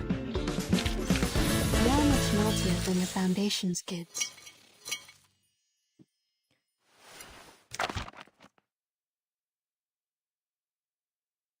Ooh. They gave me quite a start. Thankfully, they were easy to handle. We can't let them run off. Who knows what damage they could do? I don't own her skin, so it's always a treat to watch. I love it. The moment it dropped, I got it. Lopera chases after the fleeing critters, who just so happen to be heading in the direction of the tower. How convenient! It is nothing more than a coincidence. Yes. Nothing more than a coincidence. The half-hour-long game of tag finally comes to an end. Now where could they have gone?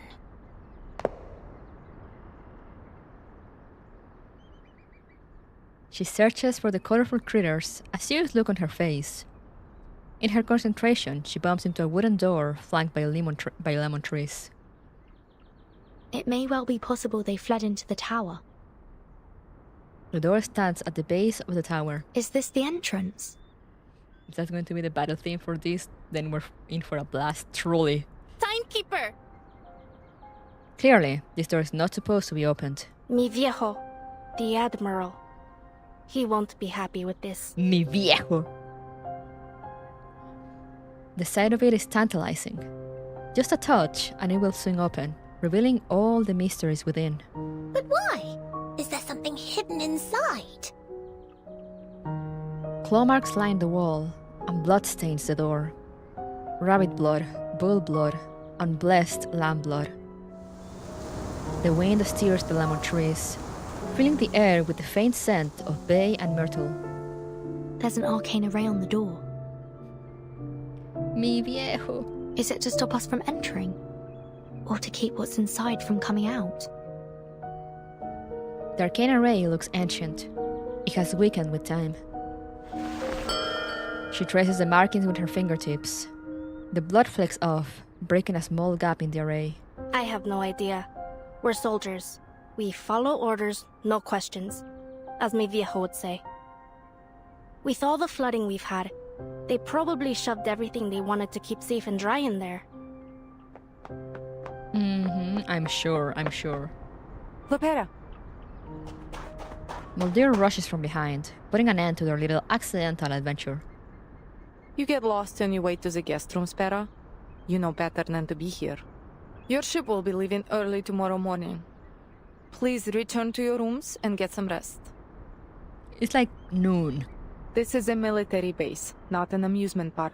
Please, do not wander about, especially near restricted areas. My apologies, Lieutenant. Perhaps you could point us in the right direction. She just takes it in stride. She steals one more look at the tower as they leave. The fruits on the lemon trees are plump and juicy. The old beast blood array appears dark in the sunlight. The wooden door creaks open a little, allowing an insect to fly in through the gap. The seal. It's gone. Did Bertin do that on purpose, or was it an accident?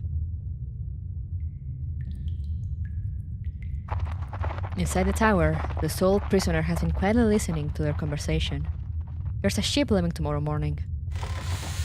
As the footsteps trail off, she gently pushes the door. The seal is indeed gone. She's free.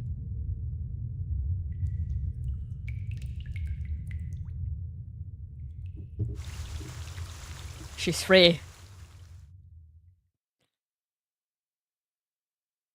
The lieutenant said sleep at noon, just sleep at noon.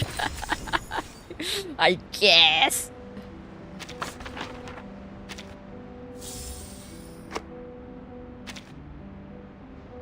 Now we go to the ship. Oh, and she's there. This is the next day, 11:30 a.m. Riptide. Then your life is handed over to the river, and you are forced to struggle against the current.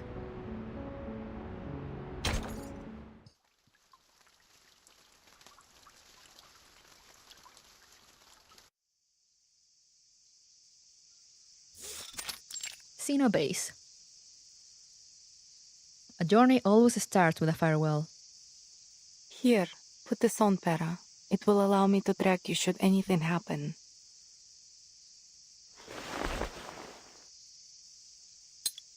She fastens a small button to her sister's collar. This button connects the two of them tightly. With this, they will always be able to find each other, no matter where they are. They kiss on both cheeks. You'll remember to bring father a souvenir this time, yes? And promise me you will be careful. I do not wish for our parrot to buy the farm just yet. Don't worry about me, Molly. Worry about them. I'll kill them all if I have to. Every last one. Damn, okay, and she says that with a smile. She makes sure to emphasize the totality of her determination. All right. Enough blabbering. Do you two always share this little heart-to-hearts whenever you leave? I got nothing to say except bye. Or is the tortoise suddenly not so worried about its speed? A ship signals its imminent departure. Sotheby, do we have everything? Naturally. Miss Sotheby is always ready to travel. Thank you, Sotheby. The ship is boarding now. After it departs, I will spend some time gathering intel on Mr. Duncan. Thank you. We should be able to find them in the flesh once we get to town. Duncan and I go way back. And I'll introduce you to another friend. She lives in a bottle. I'd be delighted to meet your friends. We should be going now. Lilia, I've told Admiral Eagle that he can rely on you for further assistance as necessary. Is that all right with you? Yeah, I'll do whatever needs doing. Счастливого пути!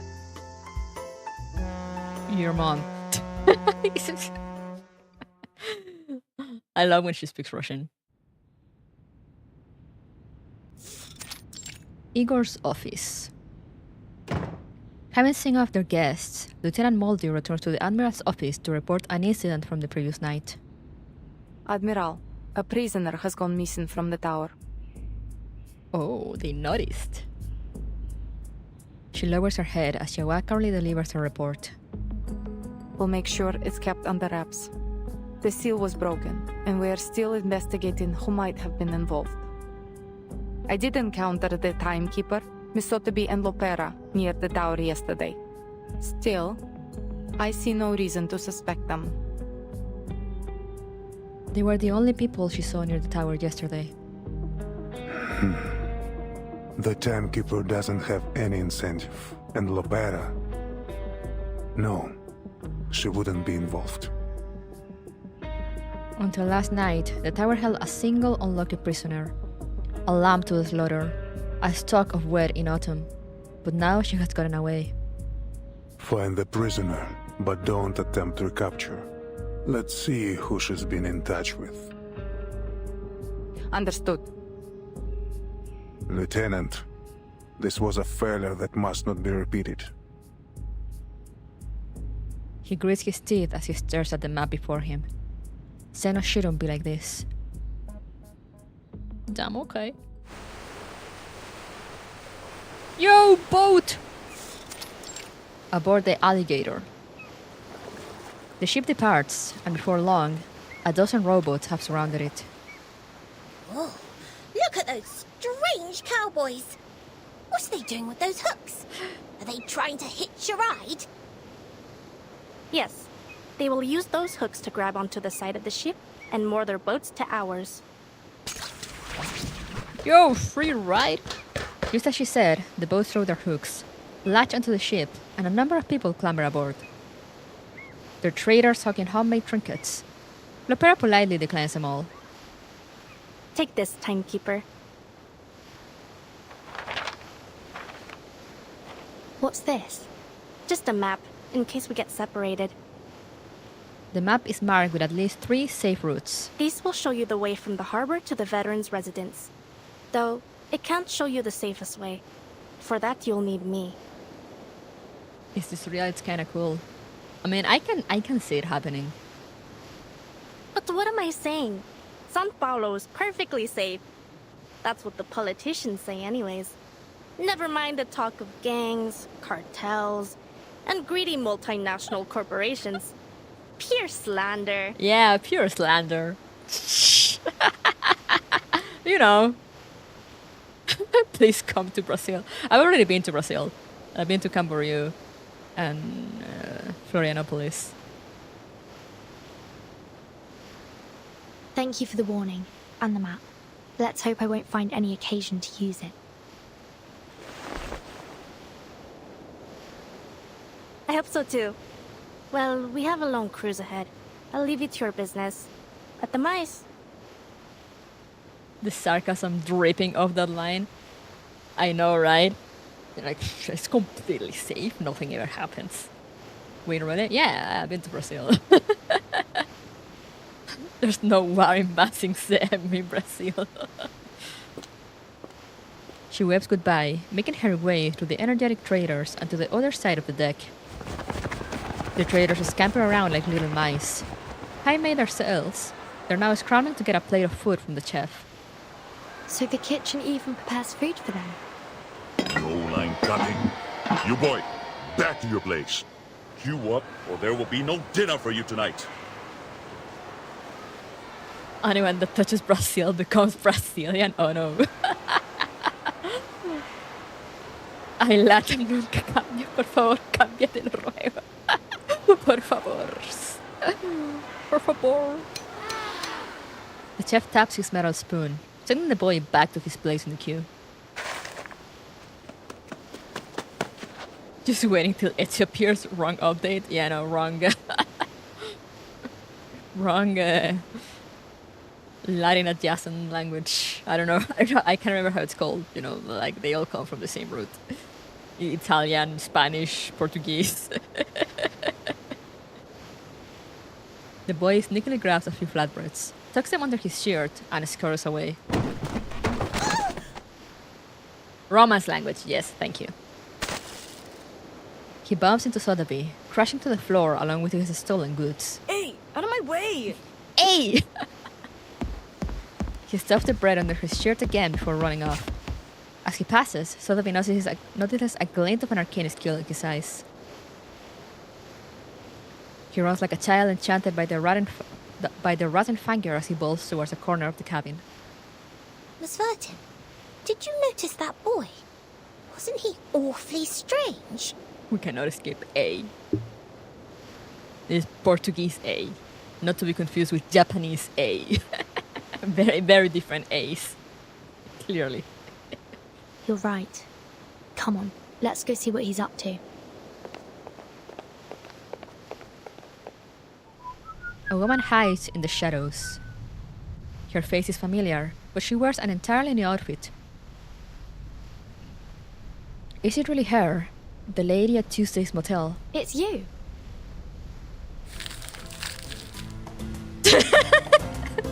Look at her. She's like munch.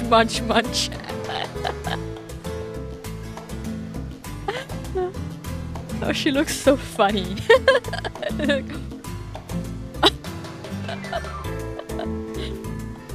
Caught mid-bite. The bread-stealing child is gone. Instead, Miss Kimberly is curled up in the corner, stuffing bread into her mouth with both hands. Oh dang, a rat! An incredibly large mouse.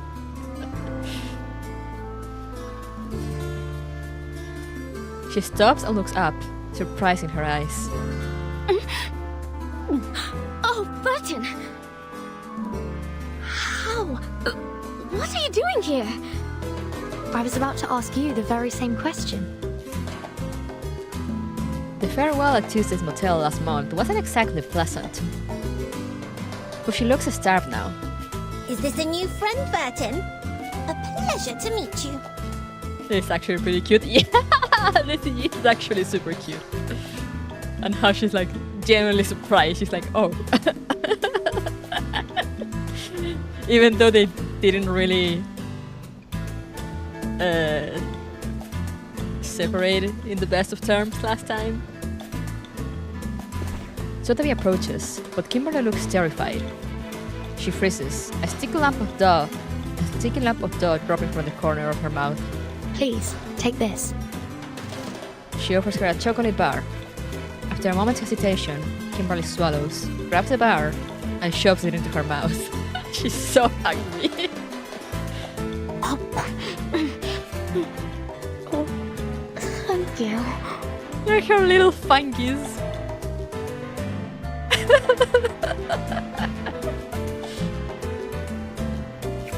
She licks her fingers clean like a ravenous child.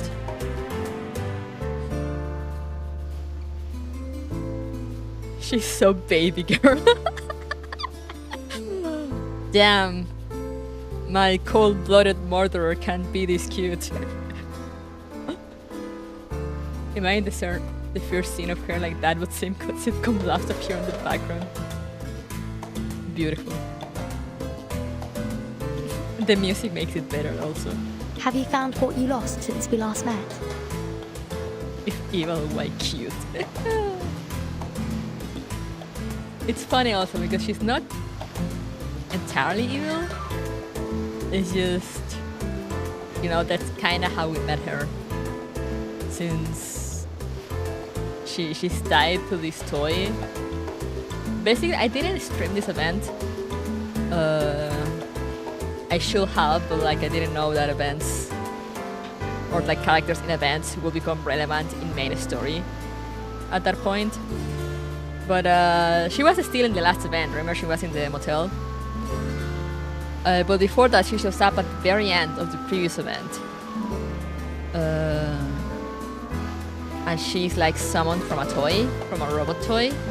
Remember in the trailer, the guy that's ordering her to kill Bertin has like a little robot toy in his hand. She's like bound to that toy or something. So whoever has that toy, she has to obey the orders. So, you know, they're always like, okay, kill this person, kill that person. So that's what she does. It's not like she goes around willingly killing people.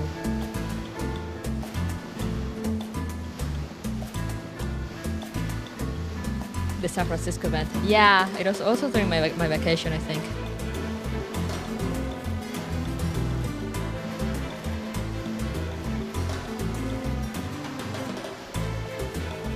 So, you know, it's like she's forced to. She has to obey the toy thingy. And of course, when people have, because you see, she's not human. In case you hadn't noticed already. So of course, when people have like a monster at their disposal, they're gonna send it to kill people.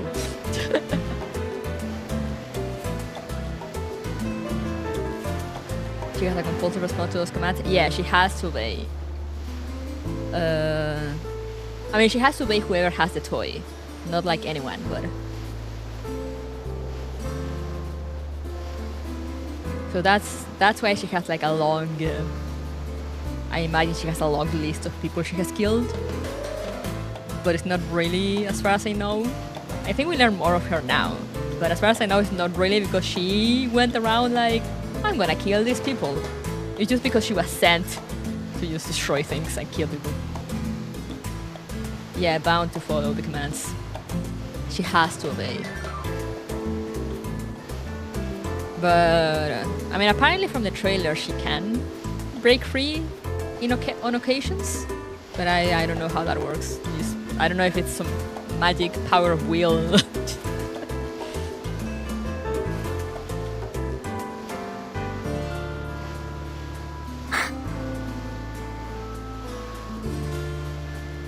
Her face falls. It appears not. Perhaps I could help. Thank you, but I would prefer to do this on my own. I was the one who lost it, and I will be the one to get it back. I assume he lost the toy, and that's why some random dude has it on the trailer.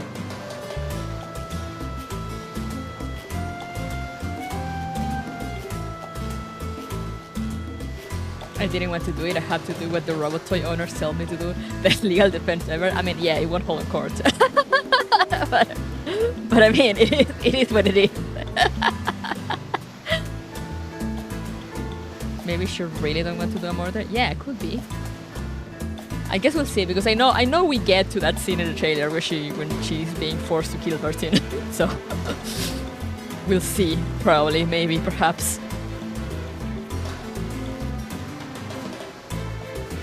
She's unwilling to cooperate, but there's no hostility. A strange and contradictory figure, an arcanist who seems to be on the verge of reformation. This ship is headed to Sao Paulo. Is that where you're heading as well? Would you like to accompany us? Bertin is so polite. Sao Paulo? I don't... Is the ship's only destination? Where else could she go? There isn't anything for me there. Only a bit of misery and pain. There's no more dancing, no feasts or banquets, no... Her eyes dart away. There's nothing there. No. I would rather we simply part ways here, Miss Bertin. Farewell and pleasant journeys. I'm indebted to you for your kindness. Ah, and your friend here. Aren't you just a sweetheart? Oh, I could just gobble you up for tea. She's kind of weird though. She might eat people. I don't know. She reaches out and pinches Sotheby's cheek. Oh, madam, please, you... This simply isn't proper or ladylike. Sotheby. Kimberly smiles, as if she has shed the baggage of their previous encounter, and disappears into the crowd. There's an old legend told in the desert peninsula. Encountering a demon is always a sign of bad things to come.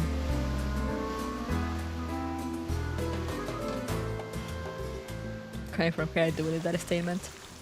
Gobble up, are we talking metaphor here? I don't think so. Oh, we see a bit of hair? Okay, that's so cool. Okay, what do we have here? What's this? A dazzling necklace that once belonged to an innocent heart, stolen by a young pickpocket during her wanderings and then traded for a few days' worth of food money.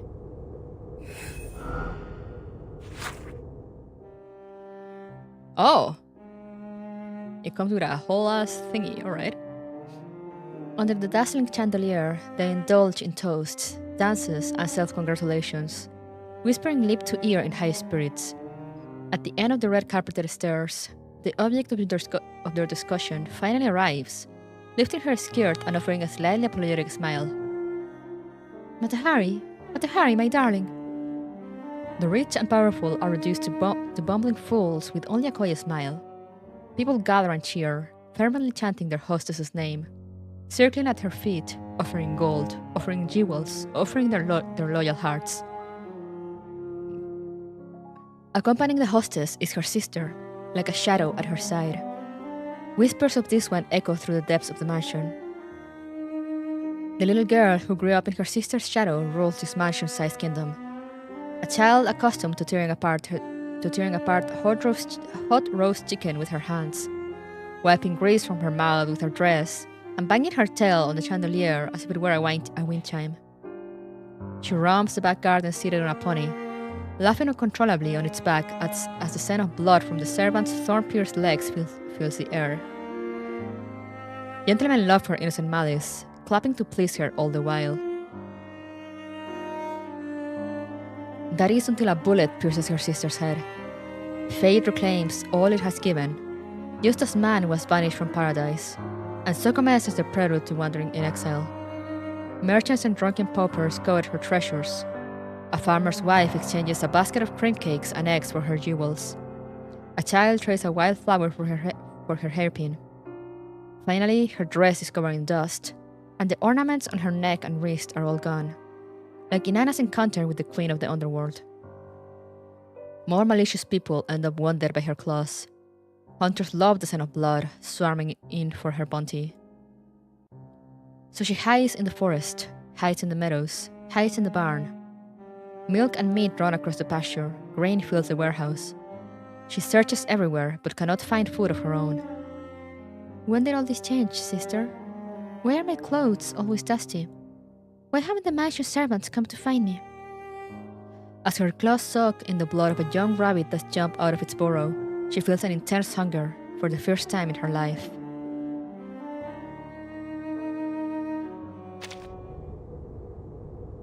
It says here, I caught a little thief. His bones were as fragile and thin as twigs, but his newly grown teeth were sharp.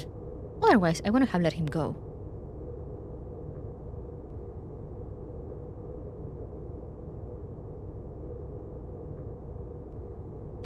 Whomst?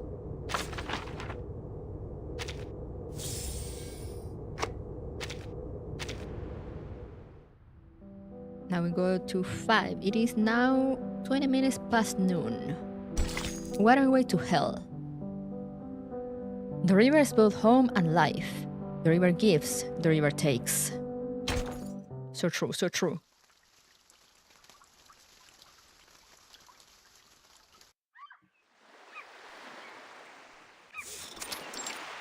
Aboard the alligator. But yeah, she seems. It looked like we will learn more of her during the chapter, during the event. But from what little I've seen in like trailers and stuff, and like from her previous appearances, it does look like she's this kind of like quote unquote evil character, as in like she's not really entirely good, but she's also not really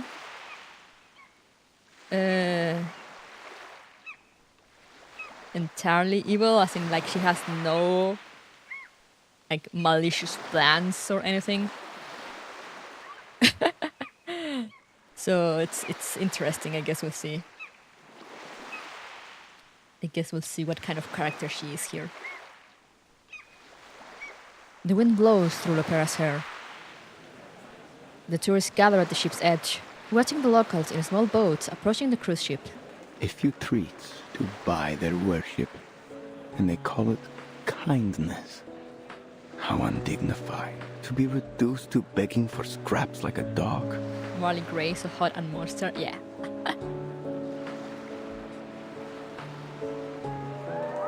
The children on the boats wave their hands and shout in an attempt to attract the tourists' attention. Also, I really like how they describe her in that little text as a child. You know, about how people will celebrate her innocent malice, because like you know how children sometimes can be like very innocently evil, and like depends a lot on how they raise them or how they tell them when they do those kind of things, and how they grew up and all that.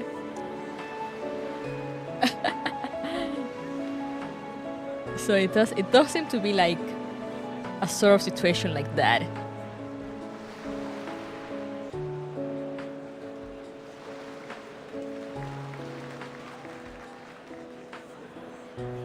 The children on the boats wave their hands and shout in an attempt to attract the tourists' attention.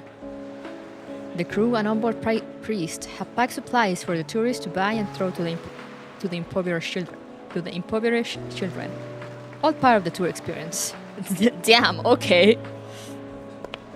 Dignity doesn't count for much in the face of hunger. The stranger nods, though he doesn't seem to completely agree. Yet no man can live by bread alone. And yet none can live without it. You're a clever girl, Senora. But I hear from your accent you are no local. So what brings you to San Paulo? Business, ne?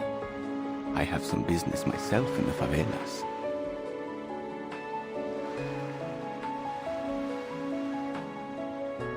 Kids stirring the legs of bugs and tossing them into spider webs just to watch what happens. Yeah, exactly. Wait, it's actually Brazil. Yeah, we're in Brazil.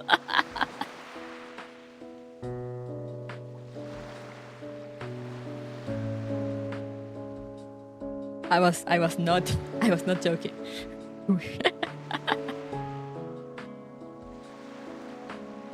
Even the accent is very accurate. Oh, is it? Wait, are you from Brazil?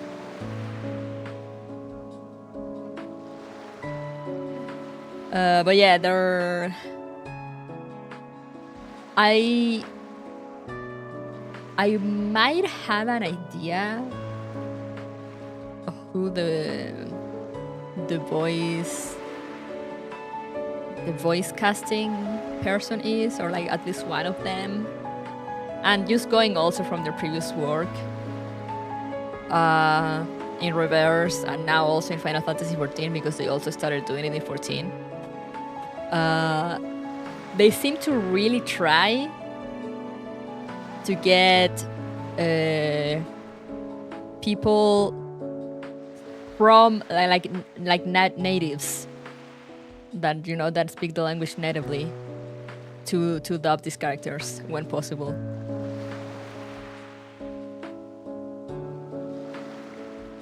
And yeah, that's very cool. Yeah, Agnes does it too, and Agnes was also doing a very good job of that because they were also getting like people that could either speak the language or that were from those places most of the time.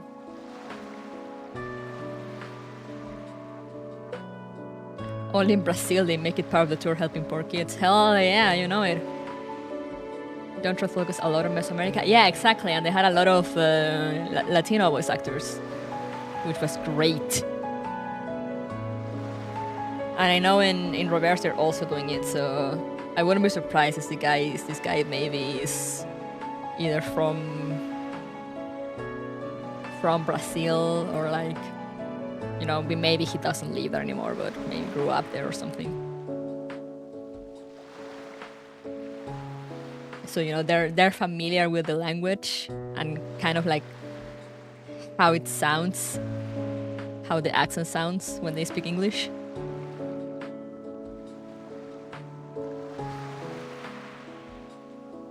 Colombia, senor. And no, only a visit.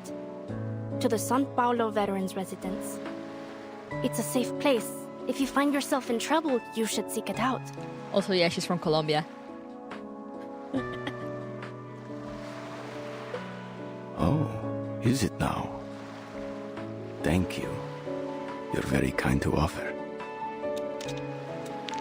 Lopera idly tosses a small die up in the air, and catches it in her hand again. The stranger's eyes follow the die as it traces its path.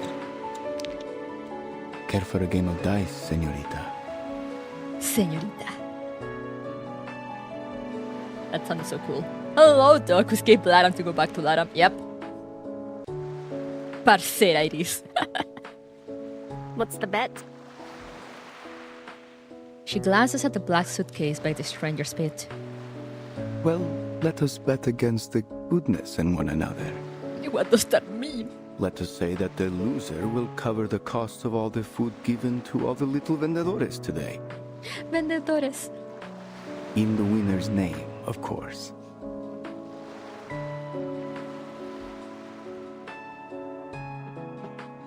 The VAs are certainly from Latin with the pronunciation of the word. Not 100% sure if the guy is Brazilian though. Yeah, I wouldn't be sure. But I can look it up. I can once we get this guy's name, I can probably look up where the guy is from. But yeah, a few of them are probably from Latin.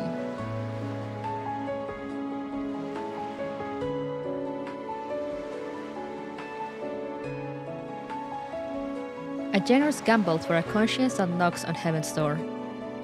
That's no small wager, senor. Still, I appreciate the good game. The stranger smiles as he watches Lopera drop the die on the table and shake it in the wooden cup. High-low then. Who goes first? Ladies first.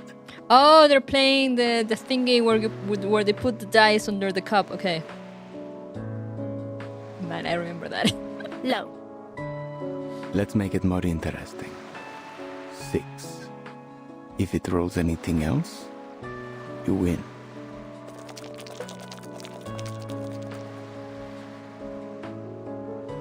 She shakes the cup again, the die unevenly tumbling around his side. Do you mind?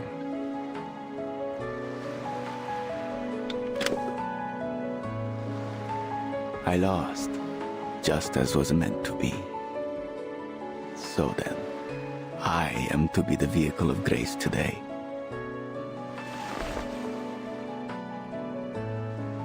Might I have your name, Senora?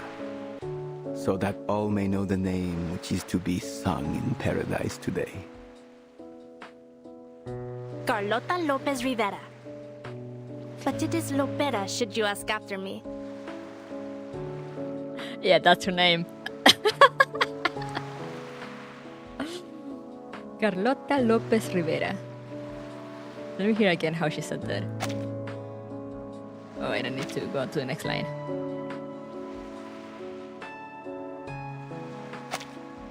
Carlota Lopez Rivera. But it is Lopera, should you ask after me.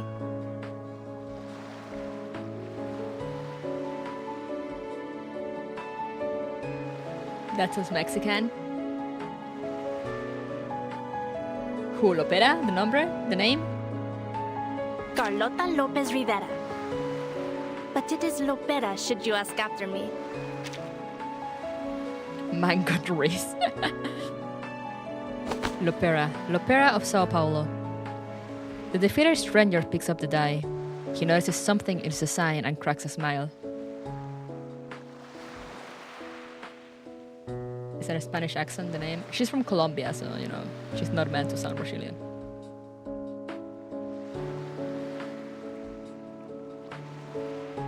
Is her nickname a shortening of Lopez and her last name? I think it means something. But also, yeah, it could just be Lopez plus Rivera.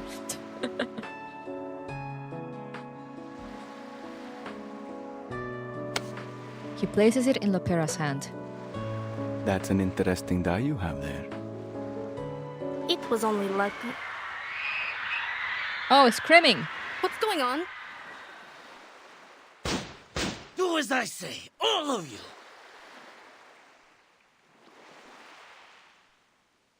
Oh, pirates on the river! How very Latam. Look, Vertin. There are some more river cowboys over there. I'm afraid they seem more like river pirates. Stay back, Sotheby. What do you want? Where's the captain? We're changing destinations. The ship will be docking in the favela now. Or we'll blow it all to bits. He flicks a lighter and lights a fuse of an explosive. He's panicked. Clearly, he's afraid of something. Get out of the way! Not so American without getting shot, exactly. Were you saying? She takes out the guns. Not Latam enough courses are missing. True. Lopera has already drawn her guns, but the crowd is panicking. She can't get a clear shot. Hold your fire, Lopera. There are oil drums on board. Lopera notices the oil drums stacked behind the crowd. A single mistake will turn the whole ship into tomorrow's headline in the Sao Paulo papers. Ugh, slimy rats. She holsters her guns and charges forward with her bare fists. No, Latin America.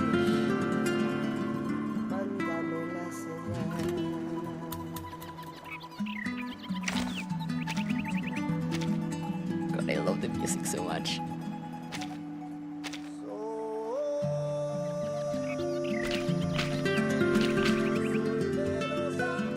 Soy de Los Andes. She pulls out 2 revolvers in case she's a must pull. Yeah.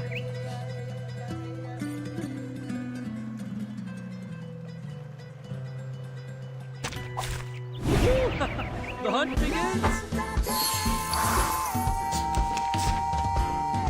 How do they expect me not to dance every time this drops?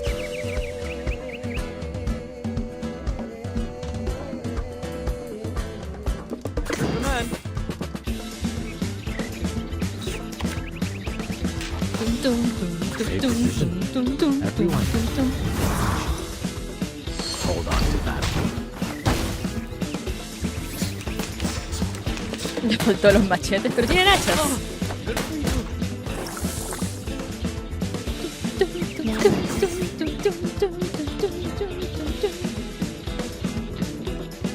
Relax. Listen up.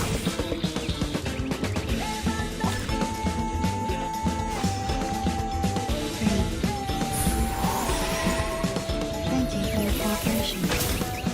Tu corretiera al diablo con machete.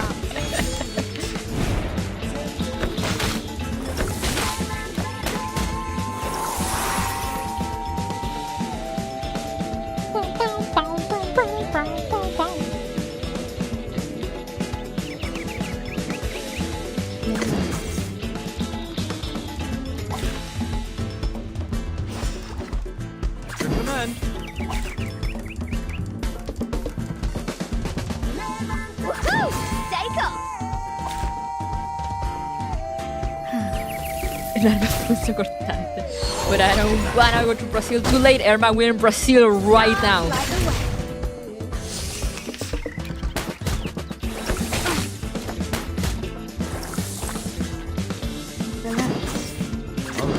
My position! Screw it! It's not an option. Exactly. Give me a hand, friends. I can't do this alone. There better be Brazilian music here. God, I wish. That's the sound for a new era.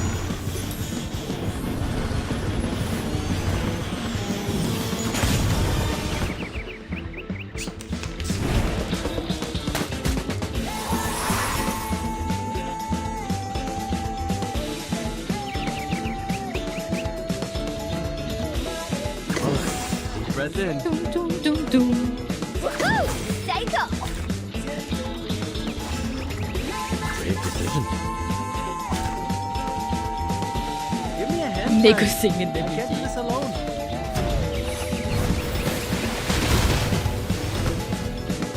Shotgun! Hold on to that. Rio the Beard Not bad movie. for a stretch. I don't remember that. Lopera grapples with the thug before wrestling him to the ground and punching him repeatedly in the nose. She tears explosive off the pirate's body, but in that brief moment, the thug manages to pull one of her guns from its holster. Lopera!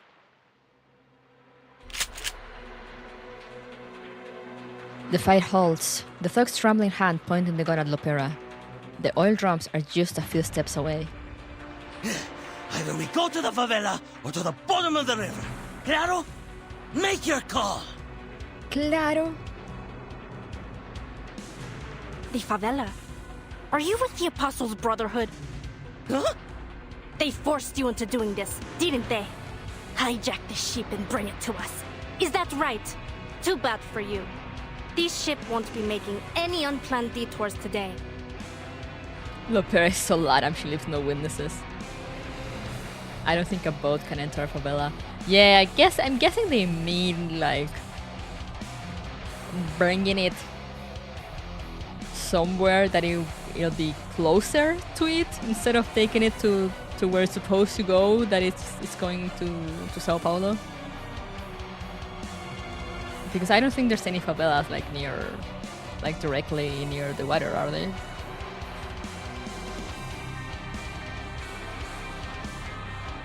From what I've seen, there seem to be mostly through the inland.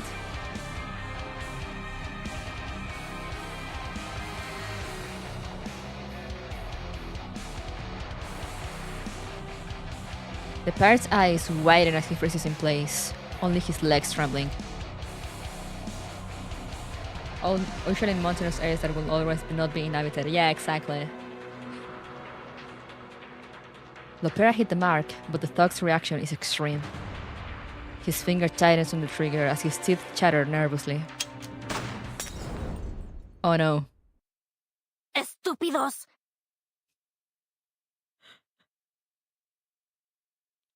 It needed more hate behind that, but it was great. Love that. Get down!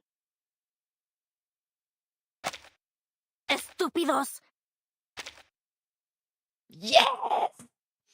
Though actually I think it was good because it was, like frustrated. Like in between her teeth, like estúpidos. Estúpidos! Ahora sí es Latam. I kind of felt a stinging sensation on my cheek when she said that. And that's like the lighter cussing that there could be. Estúpidos!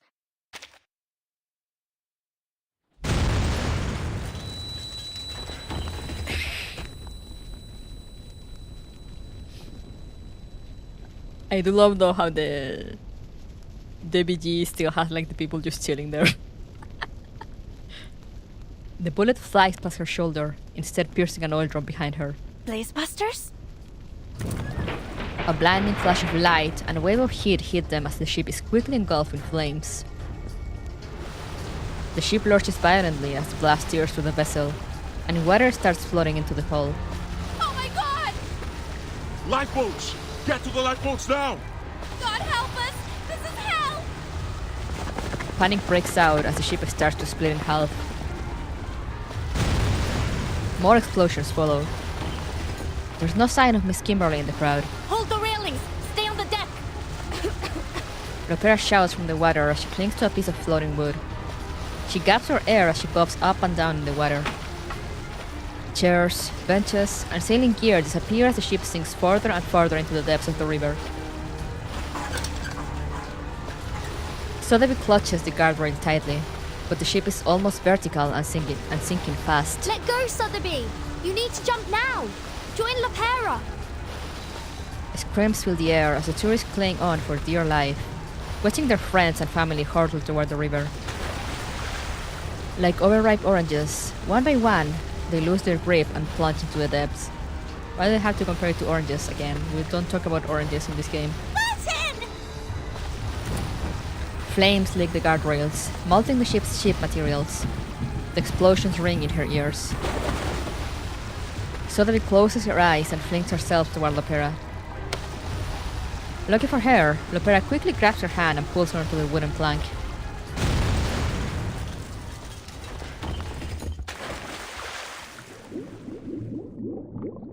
Somebody, please get her!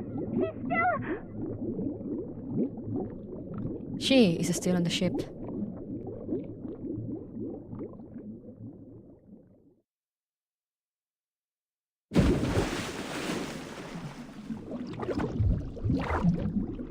Bubbles.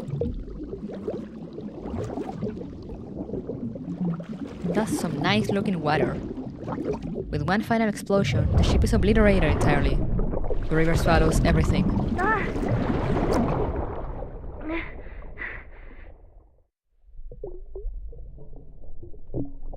The sunlight ripples on the surface, growing farther and farther away.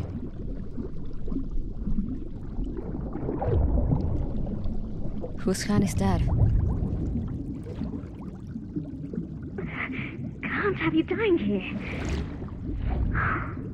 Why do we keep meeting in these awkward situations?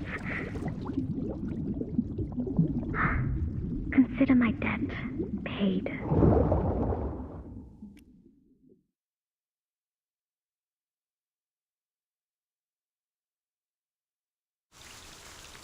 There could be sharks in the river. Are there sharks in the rivers in Brazil?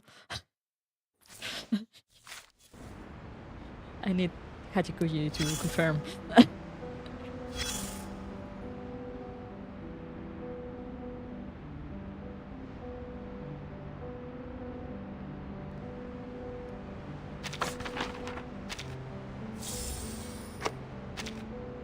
Only alligators? Oh, we're good then. It's fine. And piranhas? Up. Nothing to worry about. Incarceration record. Some people end up in prison simply because of the wrong friends. Unfortunately for her, she didn't have much of a choice in the matter. A special incarceration record. Prisoner named Miss Kimberly. Detention process. During the raid on the Apostles' Brotherhood stronghold, the Soviet was found alone, gnawing on a turkey leg, and was apprehended by Lieutenant Lopera's team. After interrogation, it was confirmed that the Soviet was indeed a follower of Manus Vindictae, but she knew even less than a typical follower, did not participate in the local rebellion, and was not involved in General Carlos's assassination. Therefore, unlike other deserters, she will not be executed but held in custody, awaiting Admiral Igor's decision. Just leave her be for now. I love that they also found her eating.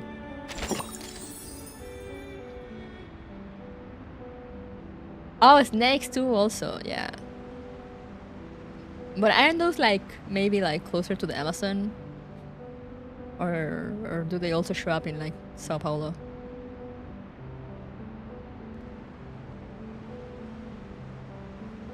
She's just hungry. She's very hungry. So, things went sideways. That's what happens when you put guns in the hands of amateurs. We got a new head voice to join the many voices in Bertin's head.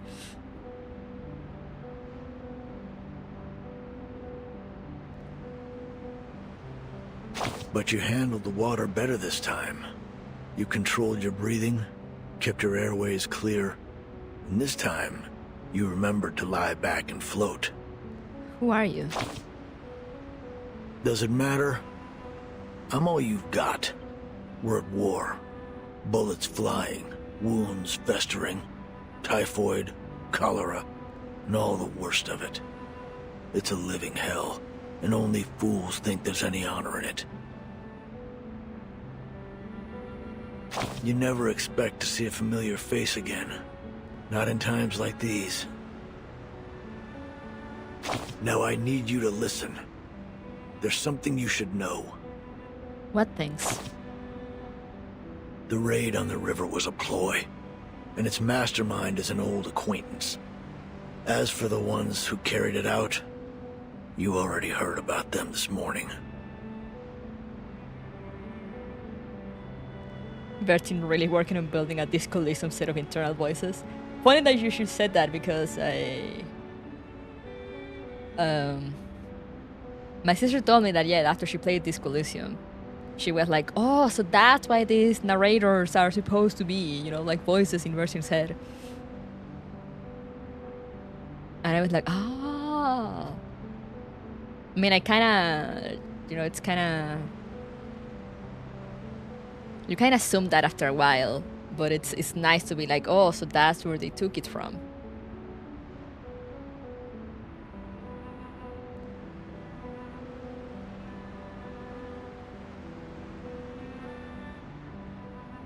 They promised their followers they'd push south, and they did. With their supplies secured by a mysterious third party, they paraded through every town along the way, playing as liberators and taking out anyone they decided were their enemies. They swelled in numbers, larger than any local gang or cult had ever gotten before. Now they swarm across the land like a school of red-bellied piranhas, always hungry, ready to tear apart anything that crosses their path. What happened to the others? Chances are they're doing fine, just like you. Would have been nice if you caught what that little executioner and that gold-hearted gambler were talking about during their dice game. Guess you'll have to ask her later. I like also that this one, at least, I mean, it's the first conversation, but this voice seems to be more direct. The previous two were a bit more cryptic when saying things. Why don't you tell me, sir? Listen, I'm not here to run your errands or play your messenger boy, so ask nicely. There's nothing more I need to tell you. For now. Okay. Did he just call the opera Little Executioner? Yep. That he did. This voice is more Johnny Silverhand. Yeah! True!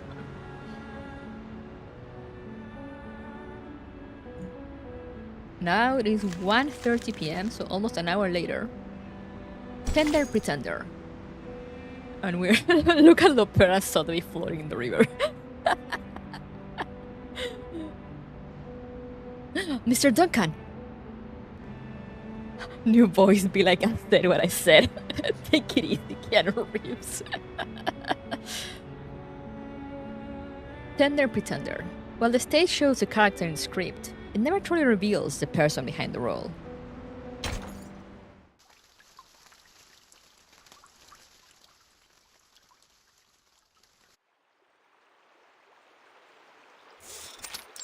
Riverbank. The Brotherhood just took a beating from Zeno. If they're caught up with their own trouble, then we might have a golden opportunity to turn the people against them. We can't lose anyone else to their lies. The old man next to him casts his fishing line. The bobber floats quietly on the river's surface. Across the river, a water anaconda eyes the two men beneath the shadow of a snakewood tree. Oh, there we have the snakes! Candiru are worse than piranhas. They enter some painful areas with your body. Damn! What do you say? Want to talk about plans?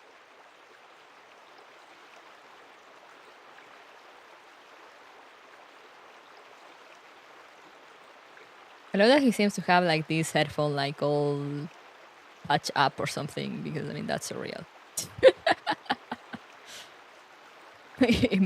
Buying new headphones when yours break couldn't be me. I mean now I do it, but now I live in Canada. Before though.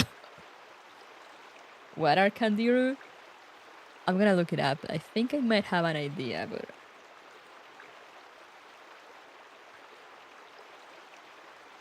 I'm gonna look at the English one for you guys. Candiru, also known as cañero, toothpick fish or vampire fish, is a species of parasitic freshwater catfish in the family Trichomycetoblah, native to the Amazon basin, where it is found in the countries of Bolivia, Brazil, Colombia, Ecuador, and Peru. The name Candiru is also used to refer to the entire genus Vandellia. This species is known for an alleged tendency to invade and parasitize the human urethra and other bodily openings. However, despite ethnological reports dating back to the late 19th century, the first documented case of the removal of a candiru from a human urethra did not occur until 1997, and even that incident has remained a matter of controversy. There you have it. The more you know.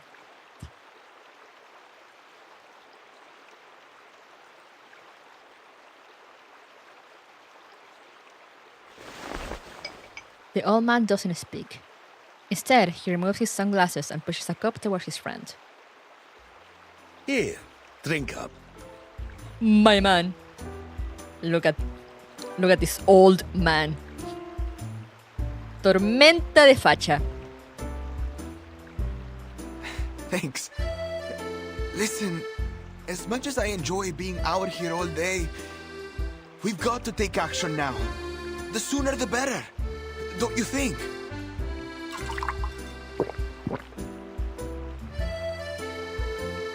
Me trying to explain how the fish work on YouTube is like no to explain it.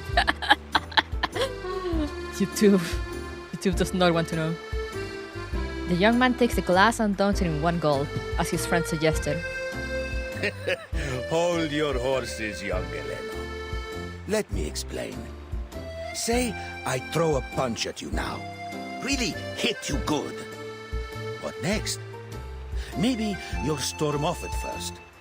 Then you round up your cousins. Maybe grab that Tommy gun you borrowed from Colonel Tiargo. Then you'll find me, all alone, and say, "You're done, you old fart!"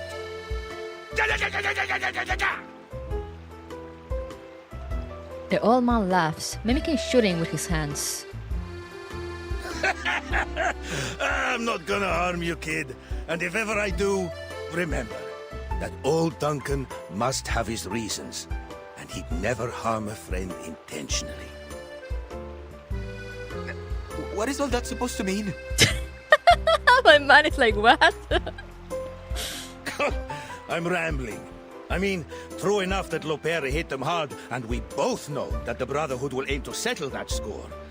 And they won't wait long.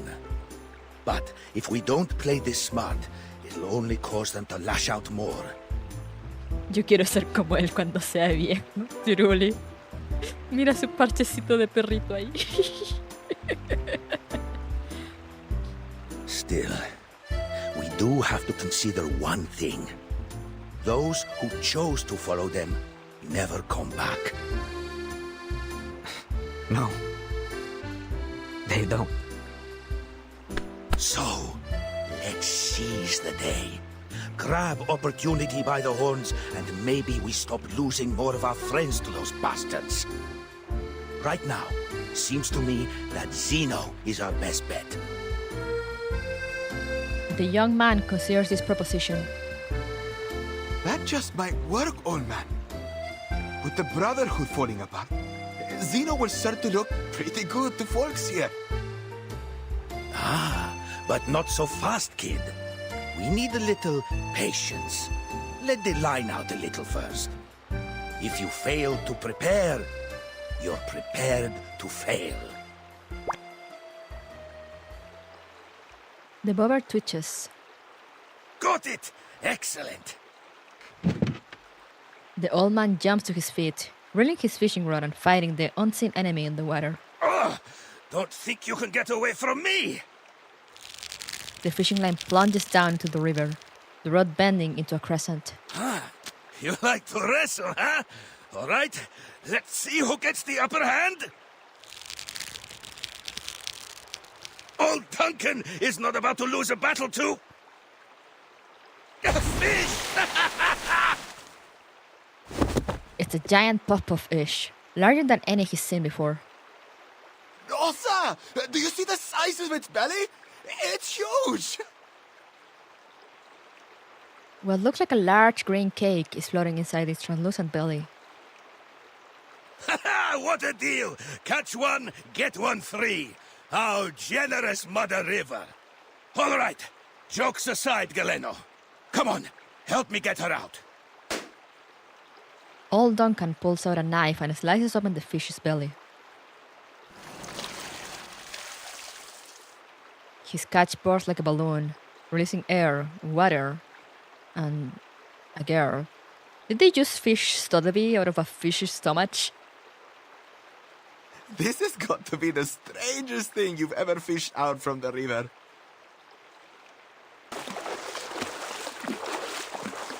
Another castaway floats downstream. Duncan! Duncan! Across the river, the water anaconda locks onto its target, slipping into the water and swimming toward her. Oh, goodbye, Lopera. Duncan, look! She's got an anaconda chasing after her! The water anaconda zigzags towards its prey. I saw it. Don't you worry. Old Duncan sets the soaked girl down before lifting a blowpipe and aiming at the snake. They're not venomous? Yeah, no, but like... anacondas will swim to you and like wrap around you and drown you.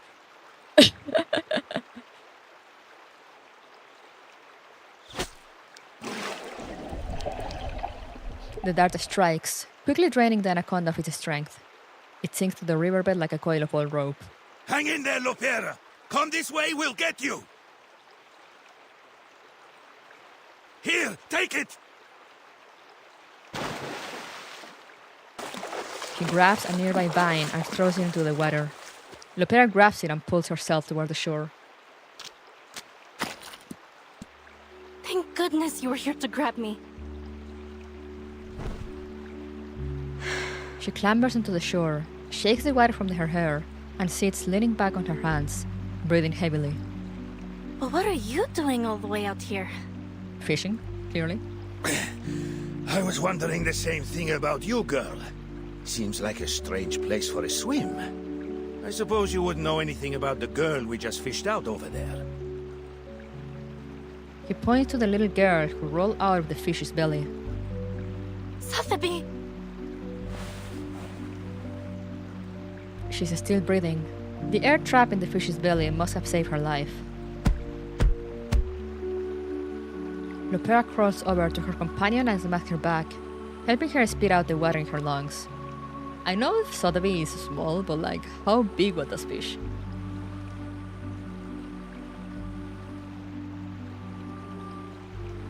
Hey, can you hear me? Easy now, Lopera.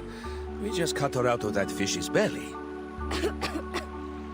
Sotheby coughs out the water in her lungs as she regains consciousness. You're a veritable Jonah, aren't you?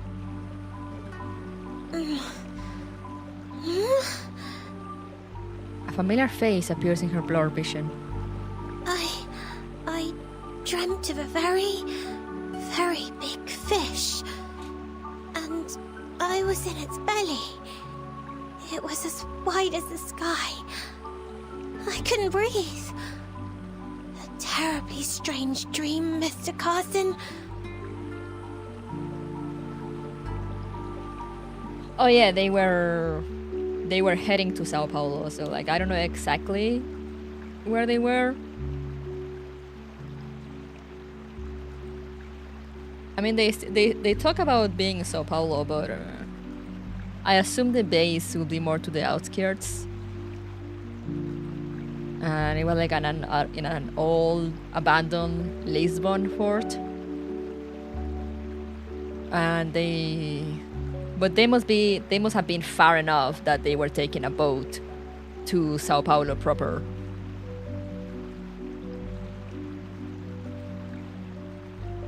Instead of just like walking or driving there, you know. She's awake! Mr. Carson? This is him.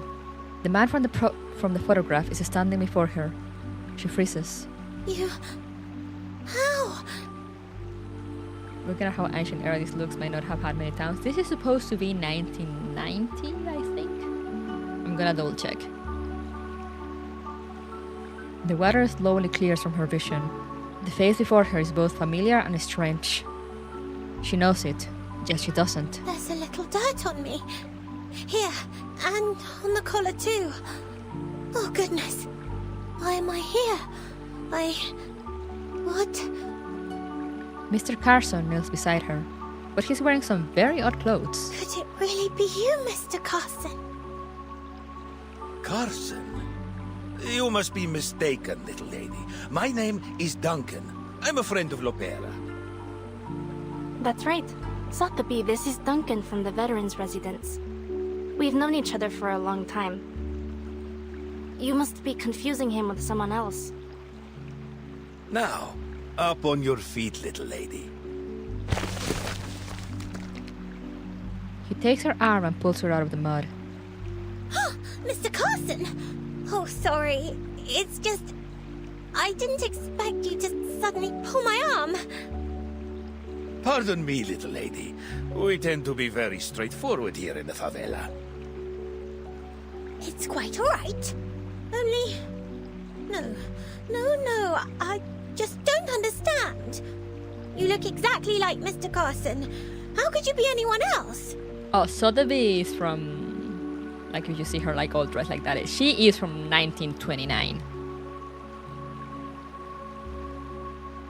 So that's why she acts all, like, old, rich, ladylike.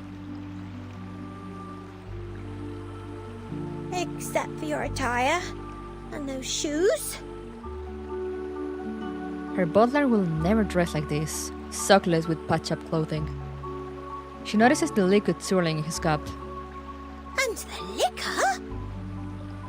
Oh, the boat design and all.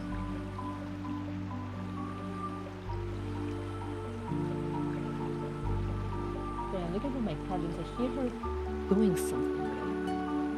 I hear her doing something, but I don't see her. I'm like, what are you doing?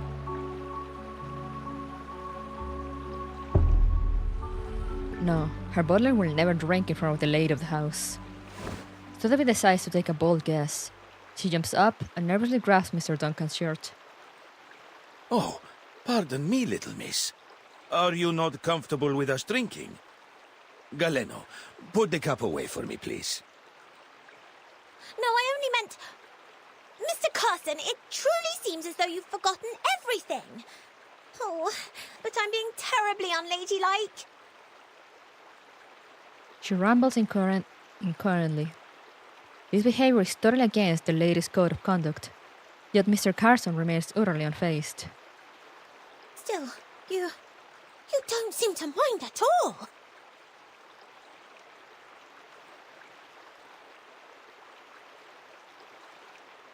What are you doing? What are you doing? ¿Qué pasa? ¿Qué quiere?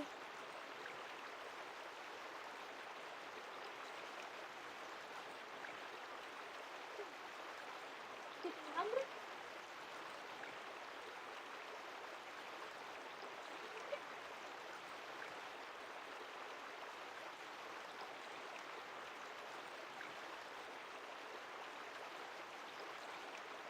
Man was reborn in Brazil.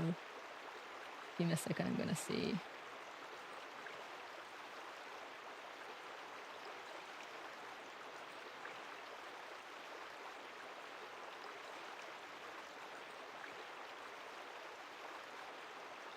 Okay, no, she already ate. She's just being a drama queen. Imagine getting isekai to Brazil. Growing increasingly confused, Sotheby lowers her head, still clutching the hem of Mr. Carson's shirt. I must be a dead ringer for this guy to have gotten you all flustered, little miss. Seems like you cared very deeply for this Mr. Carson. Yes, I did. So then, you really aren't him. Hello, Sorry to disappoint, little lady, but I'm flattered by the resemblance. Maybe I can be your friend too. In fact, feel free to call me Carson. Why not? A rose by any other name, eh? He's so nice.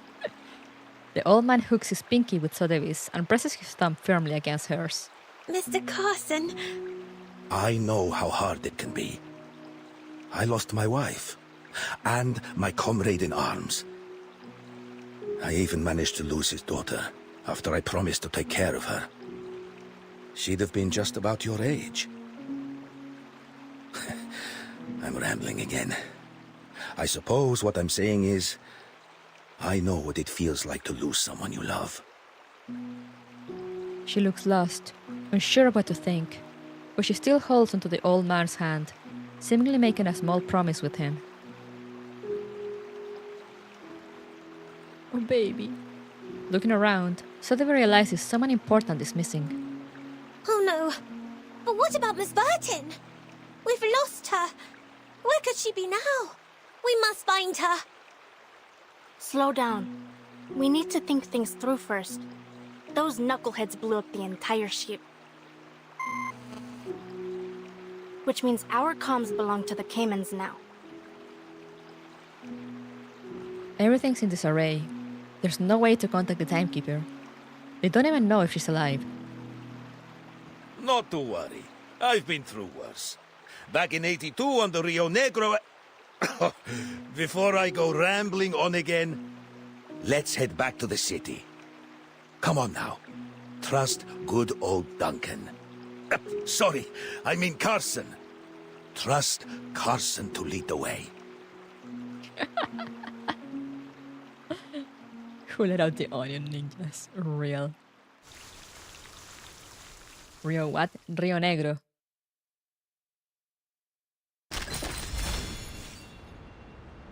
Let me see. Okay.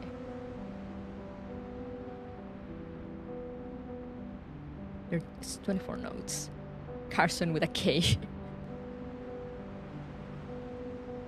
You can't say the word negro in English like that. But, I mean, if it's a name,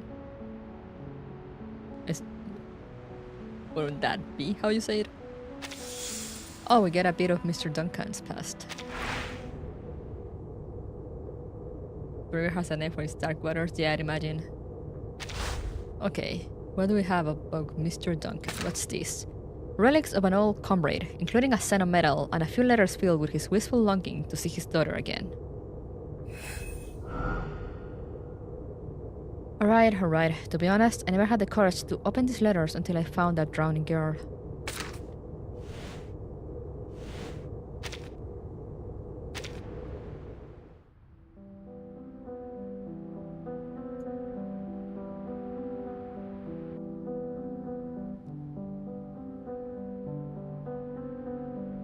But yeah, they seem to be in a... I don't know how these are called when they build them over the water like this.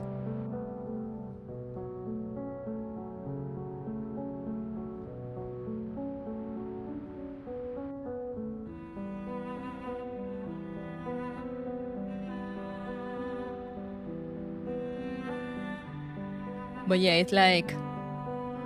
They clearly did the research on like locations and such.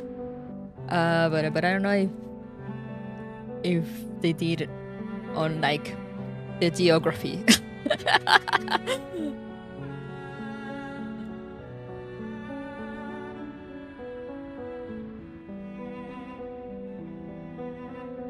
We shall see as we go on. Shanties? Are they called shanties? I have no idea. Okay. It is pretty late for me, so I'm gonna do... But we haven't progress match because of the whole... getting distracted by the whole critter tutorial thing. I'm just gonna do one more, and then I'll go to sleep. So let's see.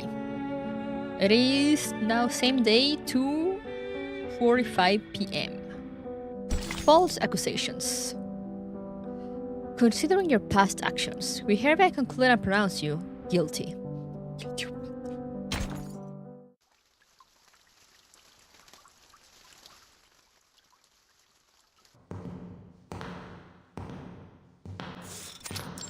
Chapel of Our Lady of Sorrows. A man in black lifts a fallen statue. I've never wanted to put San Paulo through this chaos. He shields a faint flame in his hand, reigniting the candles one by one. Order, peace, unity. Those are my purposes. Much has been wagered here, Marcando. Much. Now it has been lost.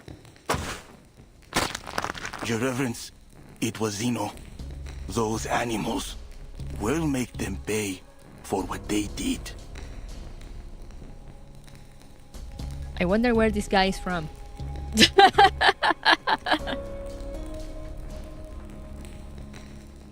Is that why you've decided to grace us with your presence, Your Reverence? There is a lot to do if we're going to recover the ground I've lost, Your Reverence. And there's something more. A new doctor down at the veterans' residence. Ay, caramba. Mysteries of mystery. The hell a charro is doing here? I don't know, man. Some blind woman. I would not bother you with it, Lord Santos. Except that she's been helping people in the favela, and it is swaying them towards Zeno. I am guessing that is, you know, like a bunch of people that just came to Sao Paulo to, like, hide or whatever. 2 years from North Carolina.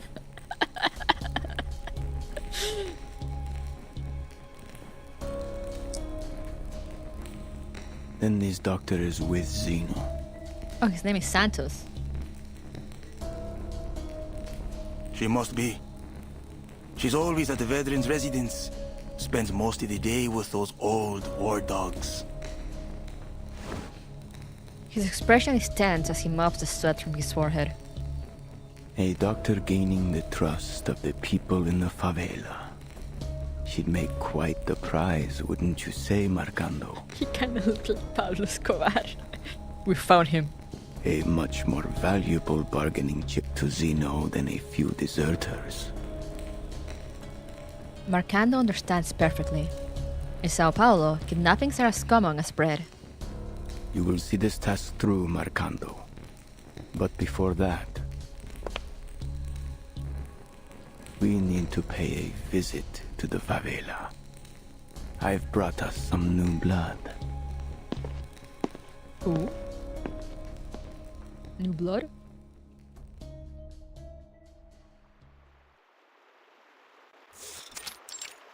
I love the poor CG people.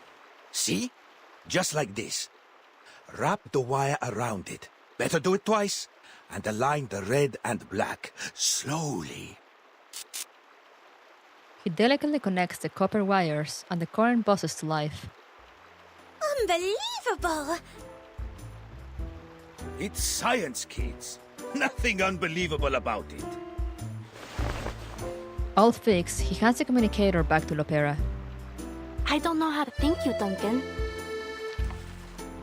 She straightens the antenna, adjusts the channel, and hurriedly contacts the base to report the situation. Igor's office. Admiral, Lopera just called in.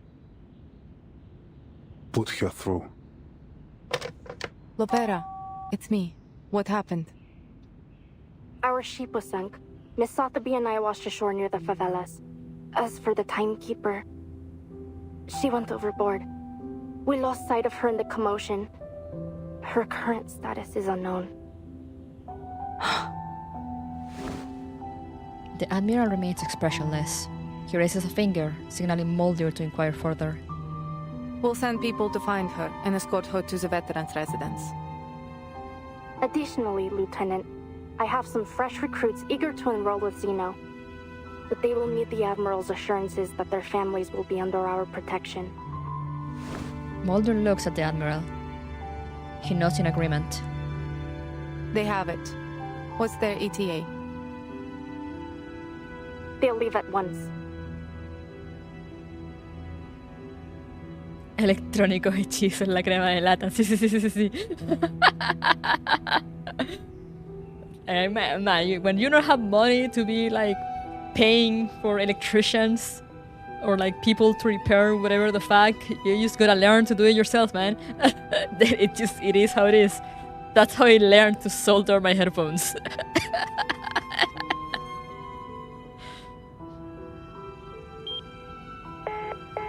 Head up. That little hothead. Sir, your orders.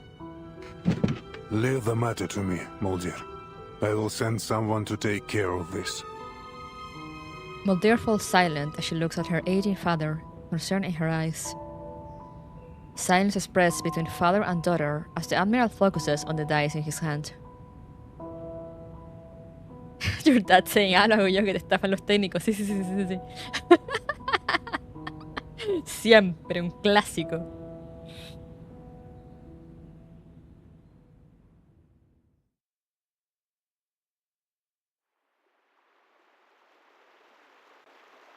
What did the Admiral say? Actually, when my parents visited, like 2 years ago, when we moved, they helped us with the move. And then I had my father install I got a, one of those Google Ring cameras. It's Wi-Fi, but you still gotta drill the base to the wall so you can like slot it in. I had my dad do that. Like he got us some tools from a friend we have here, and like he did it himself. I know how to still light and outlet, so I know what you mean.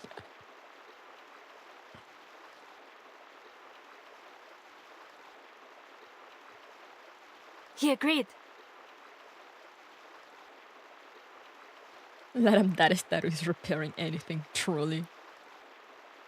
And when we first moved here, and I was only working part-time, so we were mostly surviving on like my part-time job. My sister was still studying, and like my parents will help us.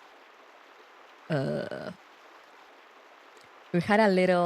live in a small apartment, and we didn't want to use the laundry room, so we got a little Panda washing machine that you kind of connect to the sink, and you wash a bit of clothes.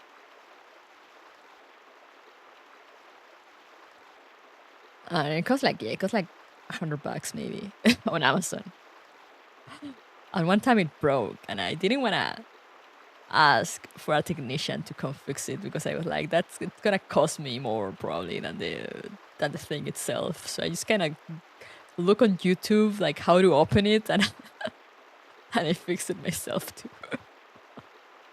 And I was like, yeah, I am entering my dad era and fixing my own things.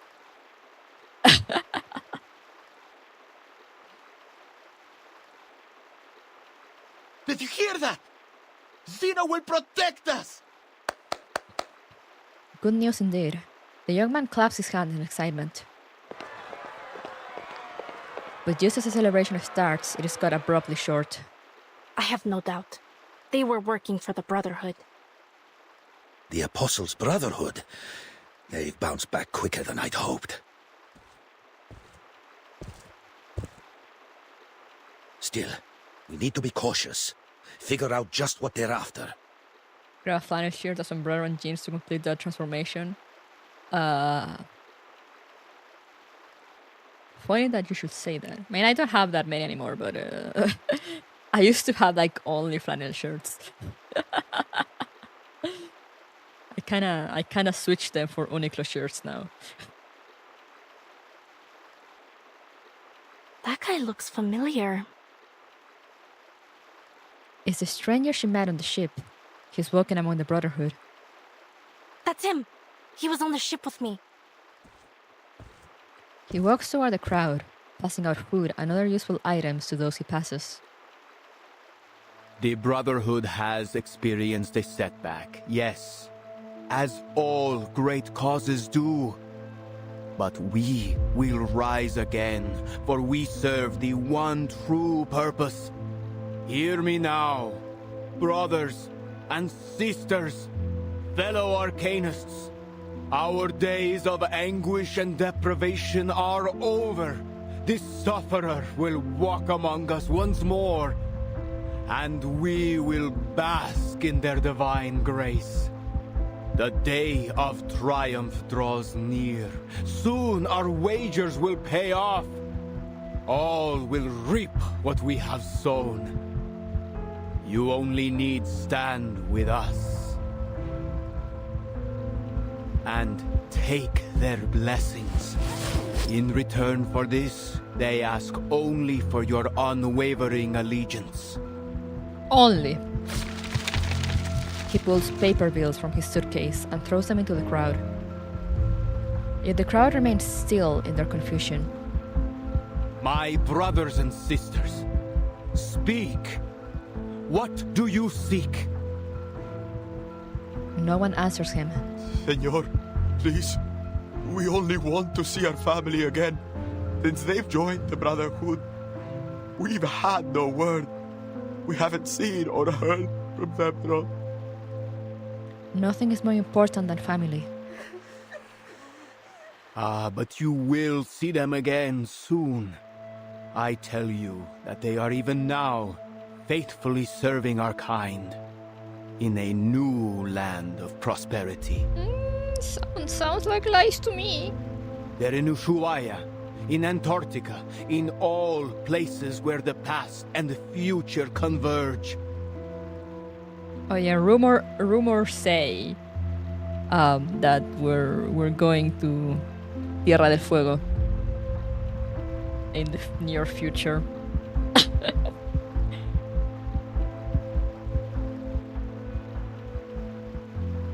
There will be no more poverty, no more hatred, no more chaos.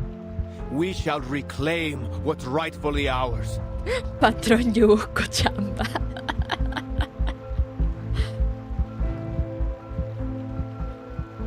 No way. Sí. Rumors dicen en la calle. Rumores dicen. Porque aparentemente han mencionado varias veces Ushuaia, Antártica, Tierra del Fuego. Así que se dice que podríamos ir por ahí. Y hace no mucho igual. Esto nomás son mis delusions, mis delulus. Pero así como dije que creo, por esas cosas de la vida, me enteré de una voice actor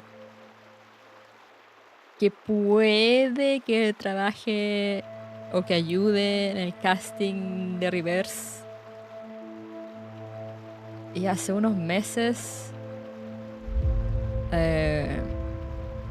obviamente nunca dicen para qué son los proyectos, así que no sé si será para Reverse. Puede ser para otra cosa. Pero hace unos meses tiró un tweet de que estaban buscando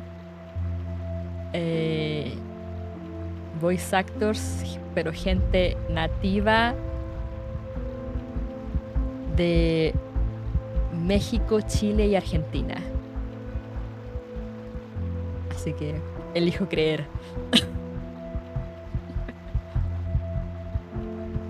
Anyway, back to the story now. I love with my delusions. Remember this. Humans are vile and sinful creatures. Okay. They tortured our men and women, leaving our children to cry in hunger and desperation. But they've already played their hand. All their reason, their science, and their despicable organizations.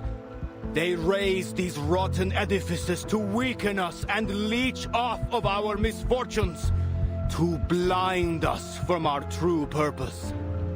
But no longer.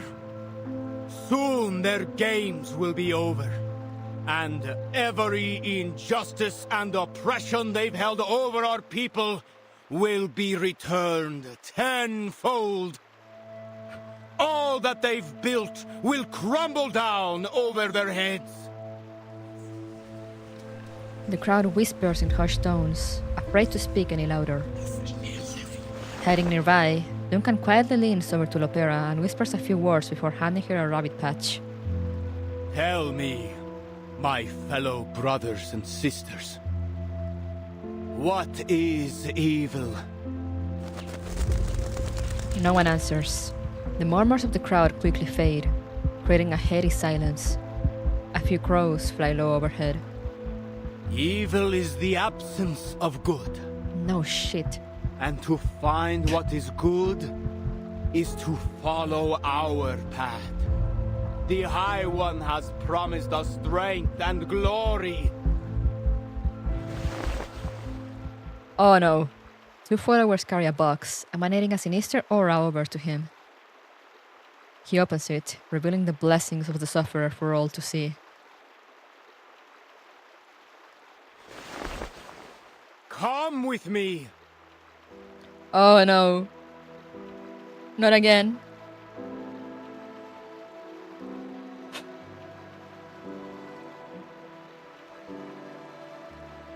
He throws open his arms as he calls out once more, taking a step back in humble reverence to the sufferer's glory. That's a Manus mask. In that nightmare back in 1929, disaster struck because of the people who wore these masks. The memory is still vivid in Sotheby's mind. Sorrow will weaken you, and fear may seize your hearts. Instead, let faith be your guide.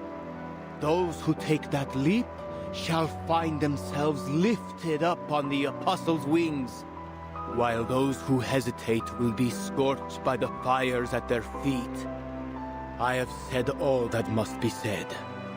We'll meet again here in 3 days' time. He leaves them with a gracious and generous deadline. Don't listen to him! He's a lunatic! The little lady bravely steps forward, firmly warning the crowd. And just who are you? My man took out the gun immediately. Marcando. Santos quickly stops his subordinate. As students of the truth, we have been granted a much stronger weapon than violence. Lopera, follow my lead. He stands beside Sotheby, taking her hand in his. Sir, please forgive her. She has mistaken you for those pirates on the Tiete River. So just a misunderstanding then? I'm no lunatic after all? Yes, Your Reverence. She came across a terrible raid on her way here, you see. The poor girl was left terrified. Well, I'll need more than a few words to convince my friends we have not been insulted. Some leader you are. Loyalty without tribute cannot be trusted. I'm an old man with nothing to give you but the truth. Believe me, sir, I came all this way just for you. I want to join the Brotherhood. His words surprise everyone. Those who know Duncan are shocked, and those who don't are confused. I love the very Latino gasps in the background. She didn't mean to offend any of the gentlemen here. Please, sir, she's only a kid. Of course. I try never to take offense at a sweet young lady. However, if I'm to believe you, I will need you to up your ante to prove you are worthy, sir. Novela sound effects. Santos, one of the most common surnames here in the Philippines. Yo! Ocean Latam bros.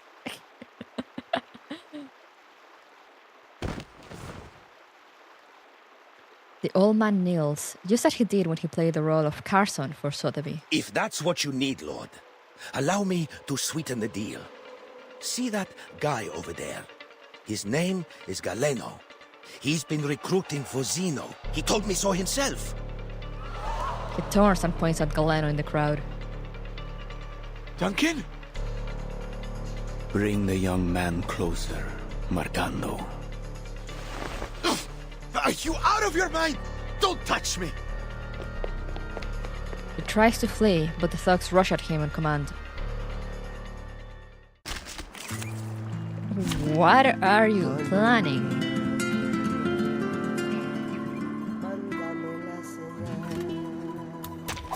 Party in the sky and on the air.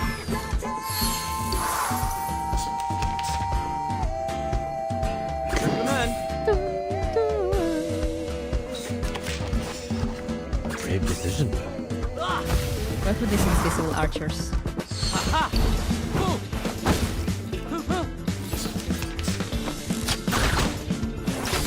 I guess they were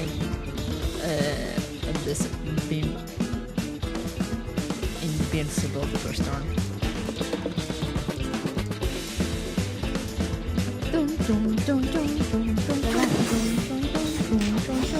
Listen up. Thanks. The title for this chapter is Fire. It is Unbreakable.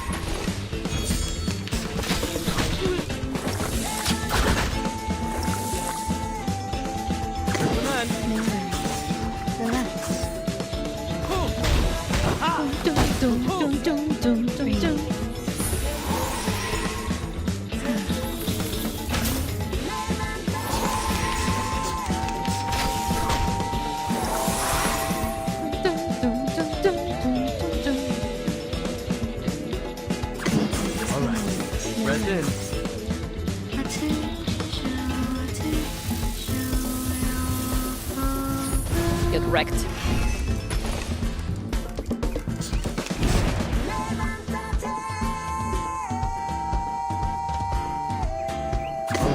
Deep breath in. Brave decision. Give me a hand, I'm friend. really digging this chapter. Yeah, it's been really good so far, and it's just the beginning.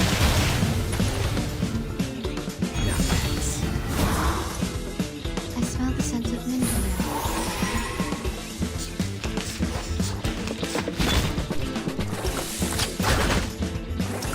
Stop. Breath in. Come on. Woohoo! Take off. Give me a hand, friends. I can't do this alone.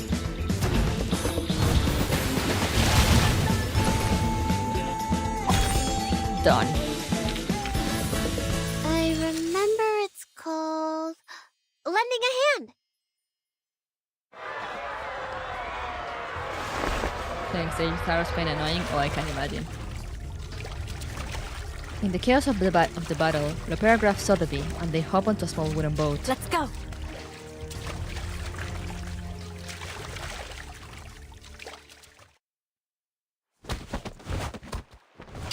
Surrounded, Galeno finally stops his struggle when a knife is pressed to his throat.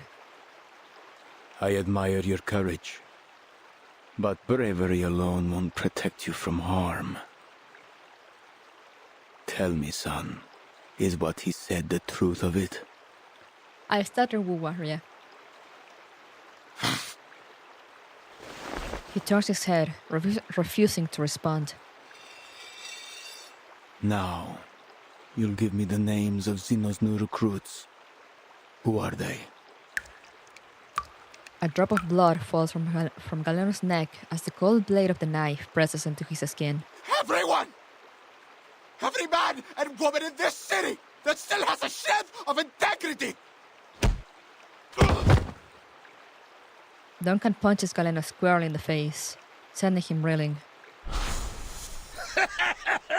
I'm not gonna harm you, kid. And if ever I do, remember that old Duncan must have his reasons, and he'd never harm a friend intentionally. Galeno looks at him. He has that same old look on his face. Determined, brave, and resolute. This young man has one day to think it through. He will give us his names. He sheathes his knife and hands Galeno over to his new companion. Or he will give us his eyes and tongue as offerings. Mr. Duncan, let this task be set on you. Prove yourself worthy of our trust. It will be my honor, Your Reverence. Marcando, you'll stay with them. Don't forget what I told you earlier.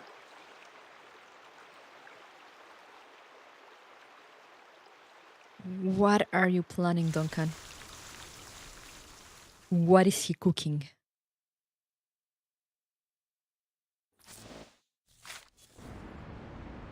Any extras? If there's any extras, we'll do them. Okay, yeah, we'll do the narrator voice.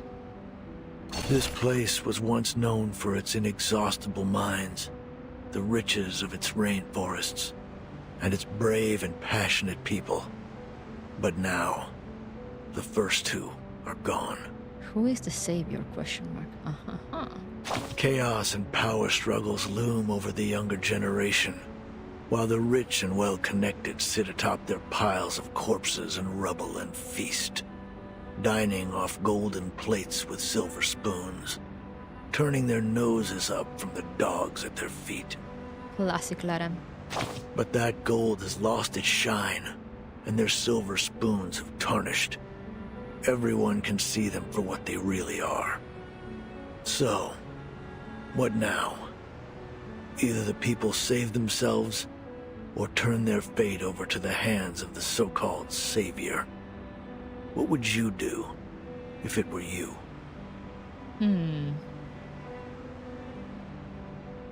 I'd save myself first. That's a smart choice. Now that the carnival's over, people have to deal with more than just their hangovers.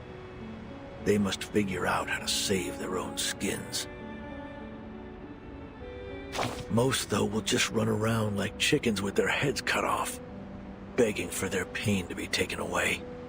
But all they'll get is another morphine shot. Nothing close to a real solution.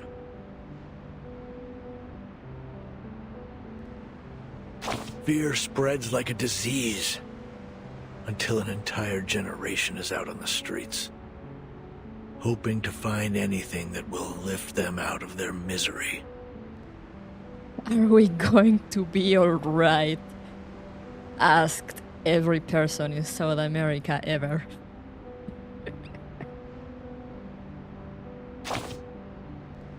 No need to start panicking just yet. Things are still under control. Your lady friend has stepped up to solve this mess, and the veteran knows what he's doing. This city is unlike any you've seen before. You must learn its secrets to survive. Remember which street kids are from which alley, and what intel they can be relied on for. Learn the dates when the dealers bring their medicine into port, and figure out which water tanks hide the key to the local gang's safe house. Quote-unquote medicine. Okay. Don't look at me for answers. It's none of my business. Damn, okay. Alright. Sure.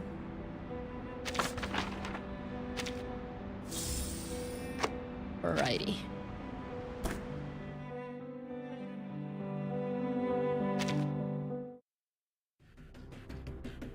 According to the thing here is 1990.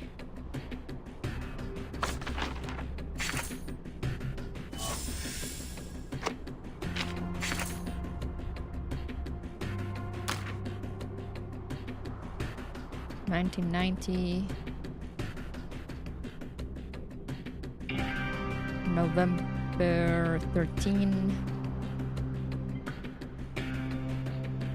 14:45. It's 2:45 p.m. So yeah, that's the last one we did. Probablemente cocaína.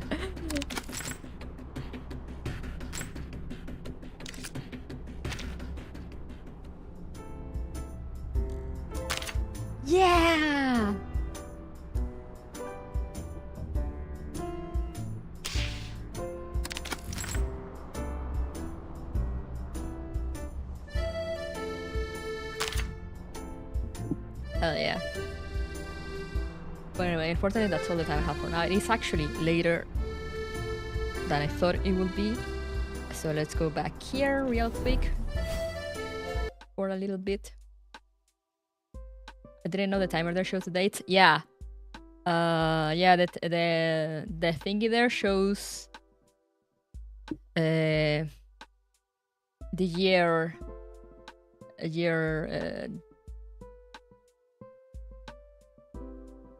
year date and time of like the current thing where you're at, or like the last you did. I have been gaming Angipools. I already did my Angipools and they took me nowhere. I might be able. I wanna do some farming, so before I go to sleep, or while, I mean, probably in bed. Just use my stamina before sleeping. So hopefully I'll be able to get some pulls to do another 10 pull tomorrow. It shows your time too? Does it? When? I don't see it showing my time.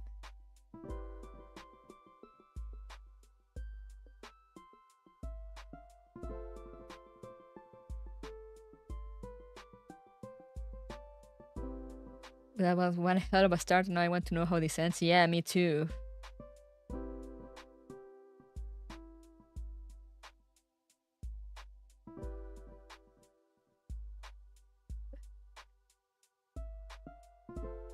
Maybe it was awfully close. Yeah, maybe you looked at it at one point that it was.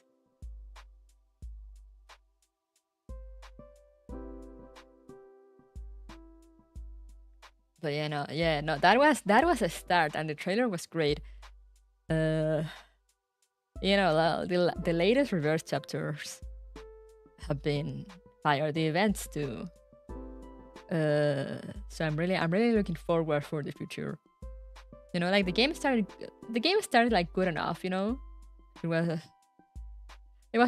like, you know, it was good. I really liked the start.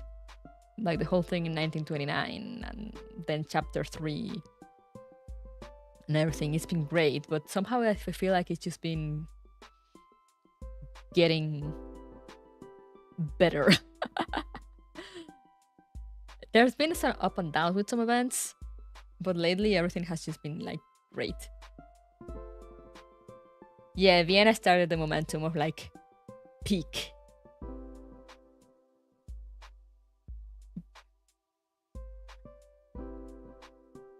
You know, it never, I mean, at least for me, it never really suffered with a weak start, or as most gachas do, but it has definitely gotten better. Like, it has definitely picked up more momentum. Like, the start was good, but it was still, you know, since it was still like getting to know the world and the characters, it was still a bit more dragged out.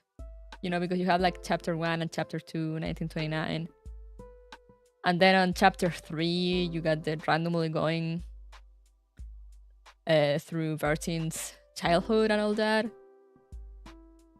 You know, and like that chapter was great. But, you know, you don't get much of like main story for a bit. And then it just kind of goes back to it, and it just does not let up. No ups, no downs, only peak, exactly.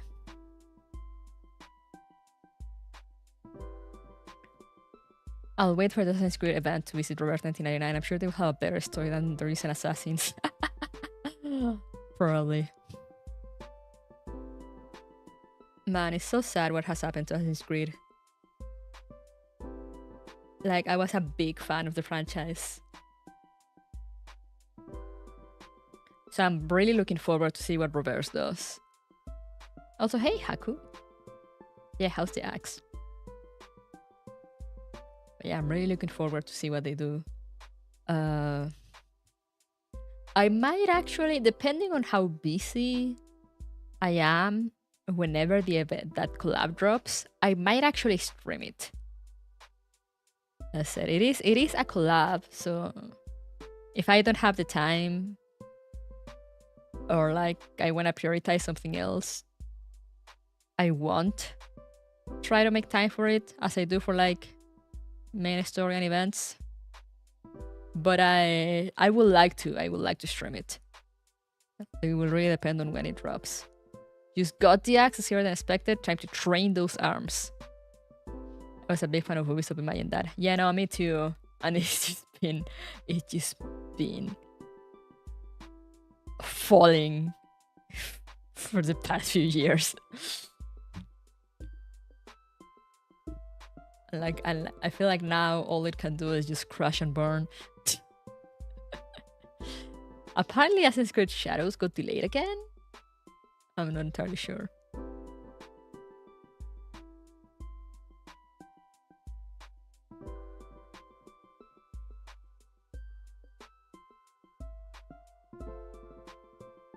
Anyway, I mean, I wouldn't be surprised if they delayed it because they've been having a lot of drama. And I feel that they kind of need Assassin's Creed Shadows to be a success.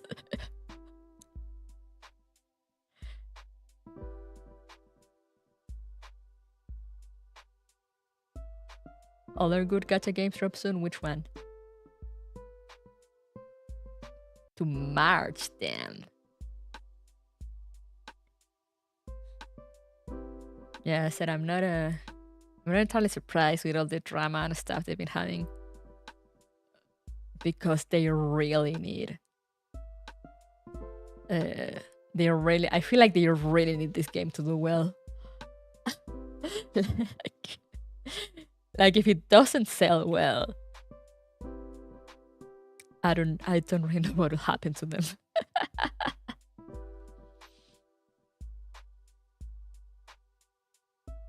You know, like they're already crawling.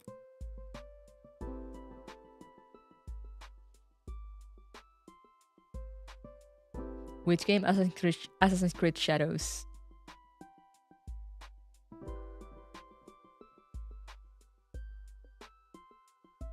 The pregnant technical test was alright, by the way, aside from some bugs that made the game sort of unplayable on mobile. Oh yeah, right, you got to try it. Kinda sad that pregnant is gacha. Oh, it's also gacha? I thought it was gonna be just like a little silly game. Damn.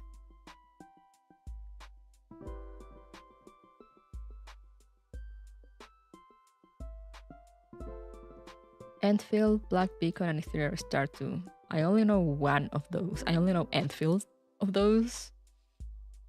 And I don't want anything to do with Hypergrid. So I don't think I will be looking at those.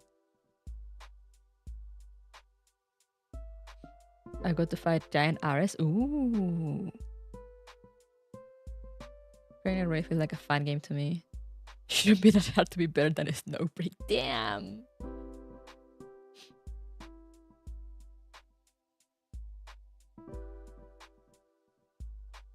I mean, I know there was that interview going around saying how it was like Snowbreak is still alive. Yeah, as far as I know, Snowbreak went full porn, and that's how it's staying alive now. Girls for Lent is my abusive wife now. Let's go. How was Brazil? So far, we'd had an execution in a shooting range. Some river pirates blew up a tourist boat. A girl was eaten by a fish and rescued from a fish. Another one is almost attacked by a river anaconda. Now there's a weird cult. So, you know, very LATAM. Very true to LATAM, to the LATAM experience. Common LATAM day,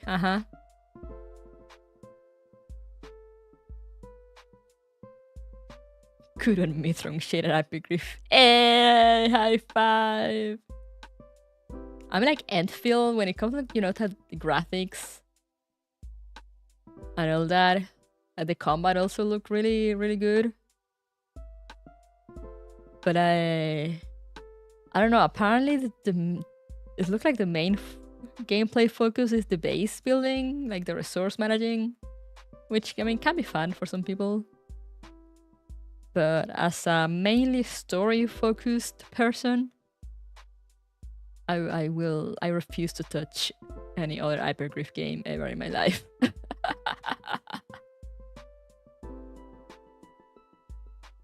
Just another day at the office. I love Latin. Oh yeah, there's also Pablo Escobar, who's now in Brazil for some reason.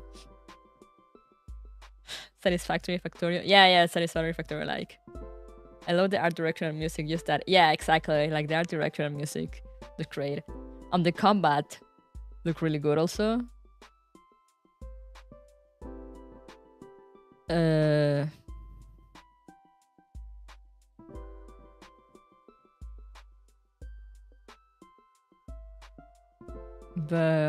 But yeah.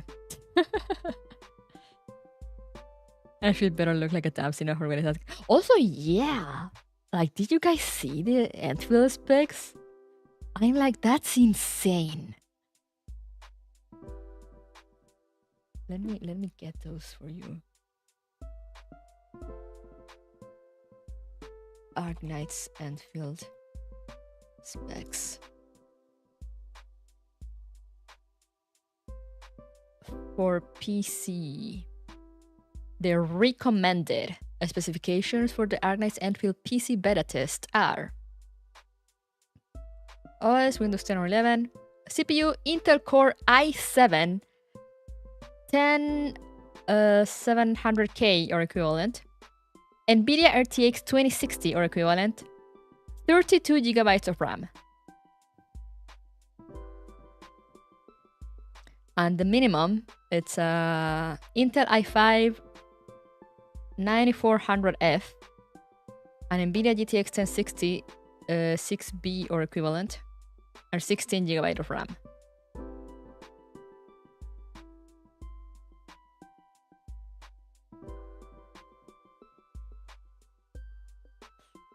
That's Unreal Engine for you. Ananta Project Mugen. Oh yeah, I saw Ananta. Ananta looks interesting.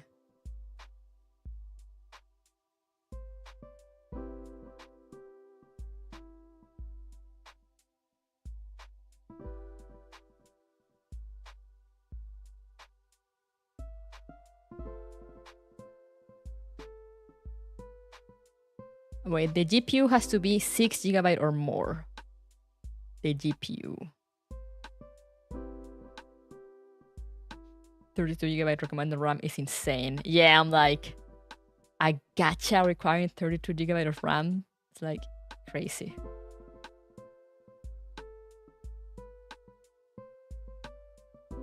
And like minimum 16 GB. So, you know, you need to have, when it says minimum, you usually need to have more to avoid issues. Unreal Engine. That's Unreal Engine for you, but like...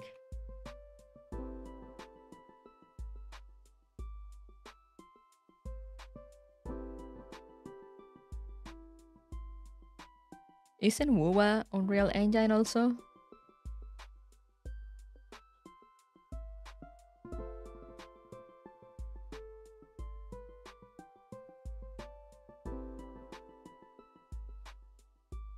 I have 64 GB RAM and I'm like, what? Yeah.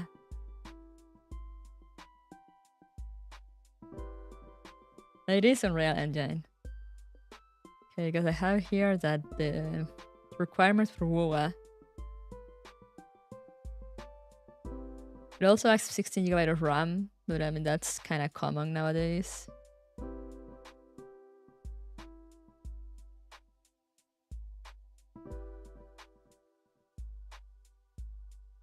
And also Intel i5 or Ryzen 2700 for minimum, i7 or Ryzen 3700 for recommended.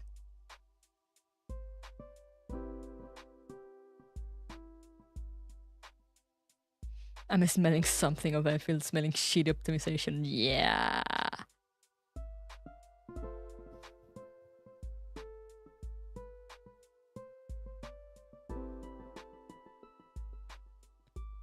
Like, I know Unreal Engine games usually require a lot, but still, it's like...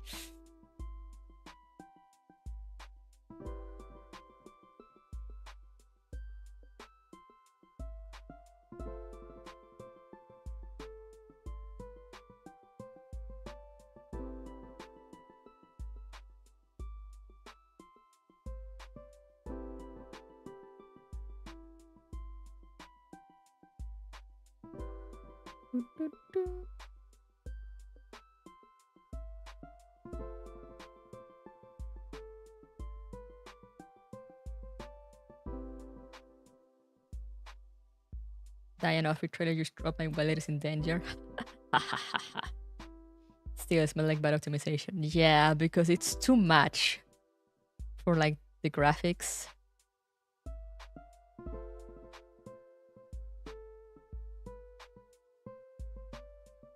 I don't know if there's like phone specs already.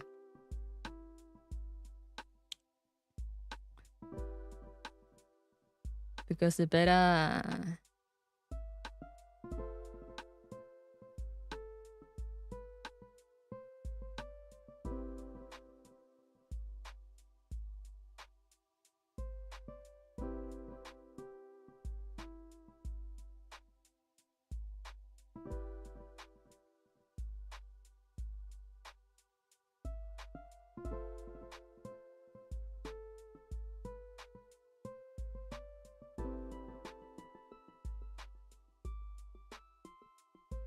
Okay, there's not real specs for that.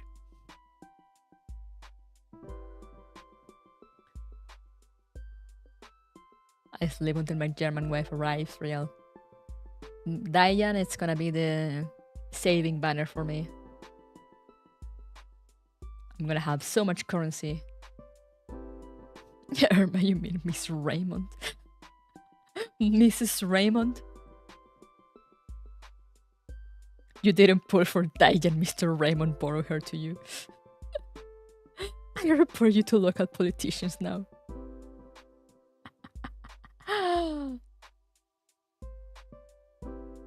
Alright, baguettes. Yeah, no, I need to leave soon anyway. But see, thank you for coming. Good night. I was Raymond the whole time. Damn, I can't believe Hakuya is Raymond.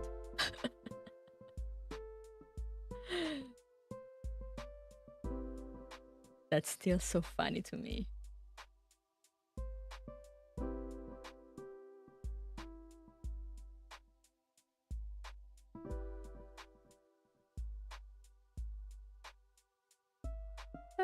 Good night, Raymond. Hakuya is alive. Yeah, somehow he revived from the ashes of when we made him yakitori.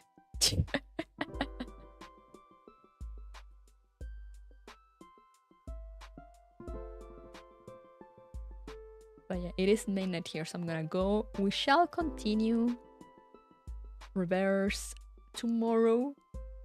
And we'll probably finish next week though, since it is 24 notes and we're only on the 8th one, so I doubt we'll finish tomorrow. But we'll see. I replenish with food sorts. Let's go. But yeah, I'll see you guys tomorrow, hopefully, for more Japping and more Brazil. See, now you guys, you're seeing, you know, the guys that are not from LATAM, you're seeing how a regular day in LATAM goes, more or less. But yeah, see you tomorrow, hopefully. Thank you. Remember to take care of yourself, stay hydrated, and I'll see you guys next time. So bye bye.